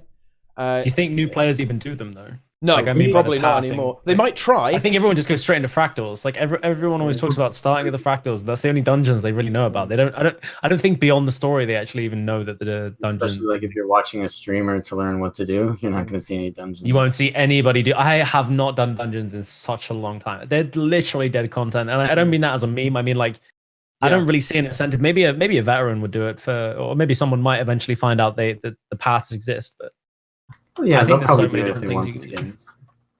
Yeah, of course, there's skins as well. Like, but the thing is, you can actually once you do the story, you unlock the reward track, right? Yeah. So if people wanted to get, so you could do it in. They could get the reward track for that dungeon, get the currency from or even I think they even get a piece at the end of it, don't they? That they can pick. Yeah, you can get some. You can get some armor pieces. You can get stuff like that. Yep. Roka's been asking to do a duo loopy with me for like, I feel like it's been like a year, and I still have no. Wait, do you know what that means? I think it's something to do with like Ara, right? Isn't it? No, it's an invitation to ERP. ERP. Oh, that's ERP. Oh, okay. Yeah. I mean, yeah, call me. Yeah, no. I mean, Ara is where there are two places you want to Ara. You want to Ara in you want to duo Ara to ERP, but also if you want to ERP, you want to go to Corticus's Manor as well. There's some good screenshots. There's some beds in there. Yeah, there's a bed. Yeah. Bed, perfect. party chat. You know what I'm saying? Maybe 2 human females. Like things can happen there. Like it can happen. And I actually talked to some dungeon people about this. The reason you ERP in Ara is because basically you do ERP while you walk back to Lupicus after he randomly one-shots you and you die, right? So so while you wipe to the Lupicus and you're trying to duo it with your E-date, while you're dead, right? Okay, and you respawn, that is when the ERP comes into play as you walk back to the because I'm gonna call bullshit on that. Yeah. I think that's bullshit. Like that's like the worst time to do the ERP. Like you have to run through mobs. Yeah. Like, how are you? I mean, I would be ERPing whilst like my screen is like black and white while I'm laying on top of the other person's body. Oh, like, you have to do a run back to get sweating. Yeah. Out of every orifice because I'm dead and my muscles are there's juice everywhere. Oh, there's juice everywhere. It's it's not pretty, but it's beautiful, and maybe eventually some flowers grow out of our bodies and somebody paints it. I don't know. Wow. It's time to stop. Yeah, I mean that is for that, Roka? Yeah. I mean, I don't know, dude. I think it's time for you to quit PvP, dude. Like seriously, the hardcore ERP scene needs you. Okay. And that's big in PvP. You see, the thing is, people got so bored with dungeons, fractals, and raids that basically they move on to the next level because Vallun is already there. How much AP have you got, Vallun? How much AP have you got? Check for the Vallun right now. Yeah, it's a lot. Like Vallun's got a lot of AP. So basically, Vallun's beaten the game. That's why he moves on to the final game mode, which is RP, right? And that's basically where a lot of the guys who only PvE they end up in RP, ERP. Right, because of that, because they run out of stuff to do, so they start RPing. 38k AP. You actually have 38k. I'm just going to expose everyone right now. If you have over 30k AP, you're probably a role player. I'm currently. Oh, come on, you might as well be 30k. Yeah, that's why I said that. See, because I'm only 400 away. Okay, I am 400 AP away from being a role player. Nice. See, I win. I am never going to get any more than 30k. But. There's a correlation between playing multiple game modes and RP and high AP. Oh, and high AP, yeah. I think you're gonna say high IQ. I think that's right because once you've beaten the game, you go to RP. Yeah, you go to RP. Yeah, that's true. Exposed. That's actually true. That is fully exposed. Yeah, it's weird that we always talk about dungeons. But yeah, now that I think about it, they should just make dungeons just a bit. Well, if they were going to rework dungeons, they should definitely make them just way easier. Probably dungeons need to be and then add a hard mode experience. Don't you think? Yeah. Just add an easy mode to dungeons and have that as a leveling experience. Yeah, I mean, I guess that I don't know. They're not that bad, right? But it would be kind of nice if they were kind of an adventure that everyone could engage on, because I think a lot of people probably get stuck and then just quit. New players, right? Tutorials and refreshers. I think, Mithrin, I think that's a pretty good idea, right? Honestly, I mean, yeah, sure. Teach players what a break bar is and stuff. Like they're easy as fuck already. I mean, yeah, they are easy if you know what you're doing. But the thing is that there is that weird. It's weird, right? Like if you know what you're doing, it's really easy. If you don't know what you're doing, you're kind of gonna get wrecked to a certain extent. And when I say I think that's also kind Though, because you get to work on your individual mechanics more in dungeons. Tutorials should be raids, it's like get carried, by the way. Like, it's the one thing that we had this discussion again on Friday. It was tutorial systems, lack of education, lack of retention. People don't know what they're doing, so they go in, they get shit on, and they don't get an explanation. They don't know why they failed. They just know that they failed. Yeah. And this it could exist everywhere. This does confuse me a bit, okay? Because is the maybe someone from other MMOs can tell me, like, is this as much of an issue in, say, an other MMO? Because I kind of feel like it isn't, right? Right? When you die in PvE, there's a death recap, right? Like, you can look at your combat log to see what killed you. Yeah. You can so the difference being that in like PvP, for example, you can look at death recap and see what did what damage to you, and if you hover over the ability, I think it gives you the tooltip. In World of Warcraft, I mean, this is literally because I've been playing it recently. If you die, you again can look at the death recap, effectively see what was the reasoning of your death, and you can look at like what the AOE does, or you can actually go into the dungeon manual and look at what the abilities do, and a breakdown of them. So, like, if you implemented something like that to Guild Wars 2, where there was a literal breakdown of every single skill that you could sort of anticipate from Guild Wars 2. From a boss rather, then you would know what to look for, or at least know what that ability was intending to do to you and when to avoid it. And like they even break the dungeon, the bosses down into phases. So first phase at like 20%, 50%, and then 80% it gets harder. So periodic growth for the boss, but you understand there's a different mechanic at all these different thresholds. And if they put something like that in, it'd be a very easy way to explain what a mechanic is and how to effectively dodge it.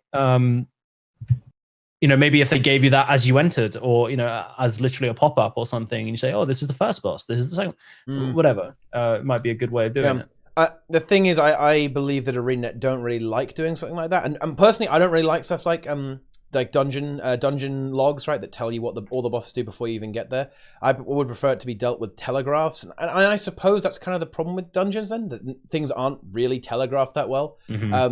It does seem that if you don't know what randomly one-shots you, it certainly feels like a lot of stuff just randomly one-shots you. Especially if you're in full berserker gear, I suppose, which is maybe not intended. Maybe it's not intended that that's the case. So I guess that the telegraphs just need to be improved. Like in 100 CM, right? If you play 100 CM, you will know what killed you every time, right? There is no excuse, right? Everything is very well telegraphed. Even in 99 CM as well, I would say. Both the CMs, it is very obvious what kills you, and that's why I think that 99 CM. I don't know. I think a lot of people don't know why they died still, though. So are you saying that it's not obscure, or it's not like telegraphed? Because like I think it's pretty obscure, even though it's telegraphed. Like I think dungeons tell you way better like what killed you, whereas like in CM it's like the last boss, like you have the green circle around you, which means get together, but it doesn't really tell you that. And then you have the red circle, which means get away, and it doesn't really tell you that either. And then you have like the skull thing over your head, which means get in the circle. Like that's pretty obscure, though it is very telegraphed. Like it doesn't really like teach you it. Isn't it kind of the fun figuring some of it out there to a certain extent? I mean, right, and I think that's why dungeons are good for like new players. Do you not see dungeons as like a progressive element of like eventually getting to raids? Like they should teach you some mechanical ability. No, they could be, but they aren't. They could be, but they aren't. No, but that's what I mean. Like I'm not saying as they currently exist, but what they should be. Like fractals. What's the difference between dungeons and fractals? Wait. The difference between dungeons and fractals, or sorry, like the teachability of dungeons versus fractals aren't that great for teaching. I suppose the ones that are good, I would say, are Swamp, Nightmare, and Shadowed Observatory. Arguably Chaos Fractal as well has some. It teaches you a bit on how to do stuff, but a lot of stuff in fractals again almost suffers from the same problem as dungeons, in that like some stuff just kills you and you don't really know why. So do you think they could implement the PvP death recap into PvE? Do you think that would be interesting to see what the abilities actually did? Do you think that could help? I think that would be great, but how could you tell which ability was what, though? I think would be the Well, issue, an icon. An icon overlay, and it says what it does. But how could you link that to what the boss is actually doing? I guess like it would be you'd look at the last thing that hit you in the recap, I suppose. Yeah, so the death recap would be like a series of things that took place in the last, like, I don't know, 15 seconds or something that led to your death, and there'd be a skill breakdown. Okay, so you died to this mechanic if you weren't within the certain thing, or it's not going to break it down entirely, but it'll say like you ate the knockback. Say Doom, for example, you ate the knockback, then you died to all that torment. You're going to know that you died to the torment running and you didn't clear it. So then if you've removed the torment, then maybe that's a step forward, or so on and so forth. Like, yeah, anything like that. In a way, that's already in the game. The combat log does do that. All the abilities have names, and it will tell you what. Of course, yeah.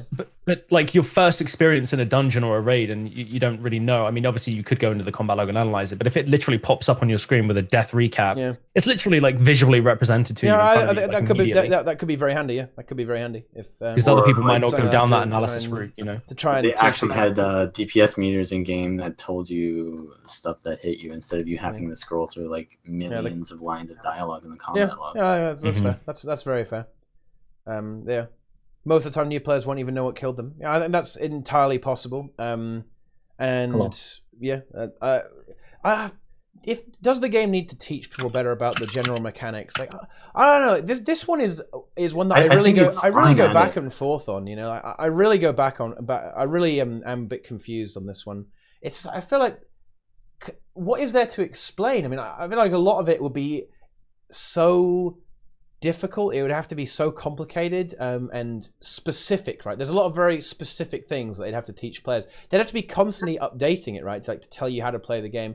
I think it should be on the player to kind of figure it out, right? I mean, there's not much to figure out, let's be honest. And if you really are stuck, just go and find a guide. It's a lot of people don't like using guides, though. People like interpreting the fights for what they are for themselves. Well, that's fine as well, but I feel like it's really obvious, isn't it? Like, suppose that I am a new raider and we're doing Veil Guardian, right? It's going to be pretty obvious that the person with the he's going to chase after one person, and then you'd eventually figure out it was toughness. We figured that out pretty quickly when we first saw the boss, right? That was how it's going to be, and then after a while, you're going to realize like, we better go to we need some kind of healer, right? Because otherwise we're all going to die. So you bring some kind of healer. And then we're thinking like, oh, wow, we've only got 8 minutes to do this. I guess we better bring as much damage as we can do. And then by kind of understanding the basics of the game, you just think about, well, you know what's really good for damage, right? Might, that's great. How about Fury as well? Like, well, that's pretty good, isn't it? And just because if you know just the very basics of the game, it's kind of apparent what you have to do to a certain extent. At least in raids. I think in raids, it just naturally follows, right? What you have to do with the way the boons and conditions work. Like it's pretty obvious. People just skip dungeons completely and go into raids. And that's completely fine for their learning process. I think so. I think there's some very great entry-level buffs, right? Entry-level bosses, sorry. And it's as long as you read your skill tooltips and know what stats are, it's all fairly self-explanatory. I think the game does a pretty good job of telegraphing stuff in raids, at least. Especially in Wing 4. Like Wing 4 is really good, right? So maybe that's like though, because because you can learn how you kill a boss doesn't mean you can learn how to be better at the game and therefore be more capable of learning how to kill the next boss. Like, I think that dungeons are a little bit more fundamental in understanding your character rather than how like a certain boss works. And I guess a good example of this would be maybe the poison spider on TA. Like you understand, hey, there's 2 attacks that this boss does. There's the poison in front of it, and then there's the one-shot AoE. You know, when the one-shot AoE comes, I want to back off. And when he does the other thing, I want to stand behind him, right?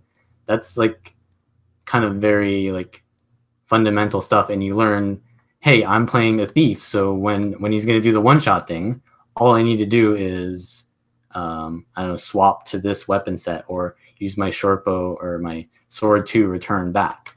and then I can be safe at that time, right? But in raids, you have so many things going on that you're kind of like either you rely on your team to carry you through a mechanic, or you're a DPS and you don't have to do mechanic anyways, or you just you have to do mechanics and you somehow get through it anyways because your team doesn't need you to win, right? You have to do mechanics if you are new or not that good. If you don't know that you can skip it, you won't skip it. It's definitely true that skipping Veil Guardian Greens is way easier, but if you are new to the game, I don't think there's any way you would. I mean, maybe you would you'd guess, but I don't think that would really happen. But yeah, it's definitely true that raids to a certain extent don't necessarily require individual, like really knowing your class. Well, it's more about knowing your role well, I suppose. So we've come full circle. To a certain extent, it's all about. Xcock is right here. There's actually another massive problem with the community, but I could talk about this for ages. Oh boy, people do learn strategies instead of actually getting good, right? But I think it will get you to a certain baseline. If you don't have a certain baseline of mechanics, like you're just not gonna, like raids are just gonna be a brick wall to you. Like if you can't do vague amounts of damage or vague amounts of boons and healing, you're just going to get screwed. And if you actually did every mechanic in raids as intended, then yeah, like pretty much everyone has to do something. But the thing is just the way raids are, it's just not necessary. And I think that raids definitely teach you like what's the word, like an agenda or like objective, whereas in dungeons you kind of don't have a time limit. You can like spend 3 hours to get it done. So there's definitely different things that you learn, like very much so. And in Rage Timer definitely makes you optimize, whereas a dungeon kind of just is like, oh, how can I just get this done, right? So there's definitely different things that you can learn from the two, but I think that dungeons are still kind of like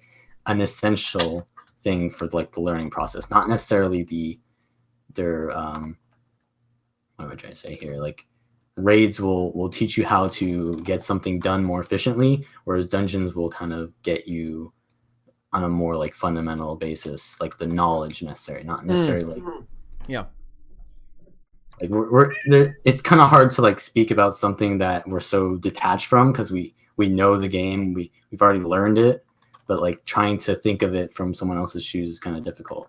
Yeah, very much so. It's a difficult balance, and it again, as you say, it's very difficult for us to really get in the shoes of someone learning the game because we've been around for a little while. 6 years of Thief experience on Vallun, guys. Seriously, it's some crazy shit. And yeah, there is a bit of that disconnect. There is a pretty big disconnect from the veteran community and the entry level player or the casual community that can cause some communication issues and people not understanding the issue that well. That's certainly something that happens. But yeah, I think guys, seeing as we've been talking about dungeons for like half an hour now, I think that is a sign that it is time for us to conclude our epic adventure here, guys. Okay, with regards to TeaTime. Aww. Yes. Well, I mean, what a show we've had today, guys. Okay, like nearly an hour of nothing, thanks to bizarre technical issues. These things happen, guys. It happens. We fixed it though. We got ish. I think I'm gonna still poke it a bit more, but yeah, it is now time. Okay, for us to part ways, my friends, and we will go on our merry way, and so will you. So. It is Jack the Roast Lord Leaf. Okay? Hello, team. Who are you? And how did you get on my show? I got paid. Wait, what? And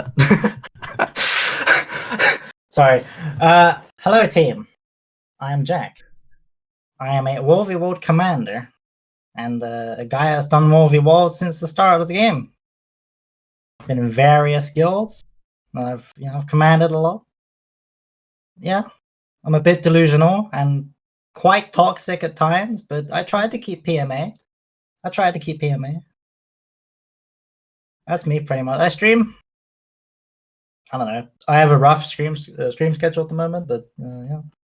Am I ranked 10? No, I'm ranked like 7 point. Let me check. Big world versus world rank. 7,388. Whoa! And like 330k kills or something. Holy shit. I am Larry's commander. He does as is told. Larry's a good boy. Okay. Ooh. So yeah, there you go. Get on Yes. Jack's ass, guys. Okay, go. Gashigasm. Delusion elitist, good lad. Okay, and then we have in the bottom left. Okay, higher IQ than Bick is not actually a goat in real life. 6 years of thief experience. It is Vallun, the debate god. I would say the RP god, but I'm only the demigod of RP since I'm number 2. But you also may know me as the most educational PvP YouTuber, and I'll link that in chat as well. I typically do thief videos, but I have some Necro and Guard gameplay as well. One of my more popular videos you might want to check out is called What is Rotation? If you're looking for how to rotate in PvP, check that out. It'll tell you roles and all that stuff. For Jawgeous, though, you can just email me. We'll do a raw later. Ooh. And that's yeah. You'll do it raw later? What? Wait, I thought I Joe thought I was going to Faroka. You're gonna have a 3-way then. We can do it. I ain't got enough holes for that shit, dude. Wait.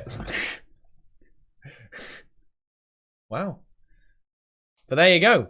And finally, okay, we have new podcaster on the scene, guys. Okay? The Overheat Lord. It is Jawgeous, the king of healing turrets. Hello. What are you up to these days? Well, I haven't really made any guides or anything lately, but the one thing that I'm working towards is hopefully with ArenaNet, I'm putting tutorials into PvP, like into the new Swiss UI. So I'm waiting to hear back from Ben in regards to the director and stuff. So that is my next plan. But I've already made like tutorials and stuff, but I pretty much do nothing but play PvP. You won't really catch me in PvE or anything. I have a very cynical opinion in regards to the current state of Guild Wars 2. What else? Everybody thinks I'm shit. You saw Naru in the chat earlier, who posted that I was in TeaTime in his Discord, and then got everybody of his little circle jerk to come and talk about me. So I'm pretty popular as far as they suck my dick, but whatever, dude. I'm here every day, pretty much streaming, doing PvP the way I do it. I got fans. I got people that bathe me like Naru's tears, but it's all good, dude. Nice. Well, that sounds good. That sounds good. And of course, guys, finally, you can follow this stream as well. Subscribe as well. Follow me on Twitter. Go. Do it. Just do it, guys. Just do it. Follow everyone here. Subscribe to everyone here. Thanks for having me, dude. Yeah, no worries, okay? And of course, an excellent show all around from all, okay? I'm just going to start the raid here. There we go. But yeah, thank you guys for watching. Hopefully the stream was good. A few technical issues, but okay. What is life without a little excitement, guys? I don't know. You know what I'm saying? Nothing. That's what it would be. So we'll see you guys around. Thank you guys for watching, and of course, we will see you next time in various areas and varieties of content. See you guys later. Thanks for watching. Bye. All right. Nice. We're gone.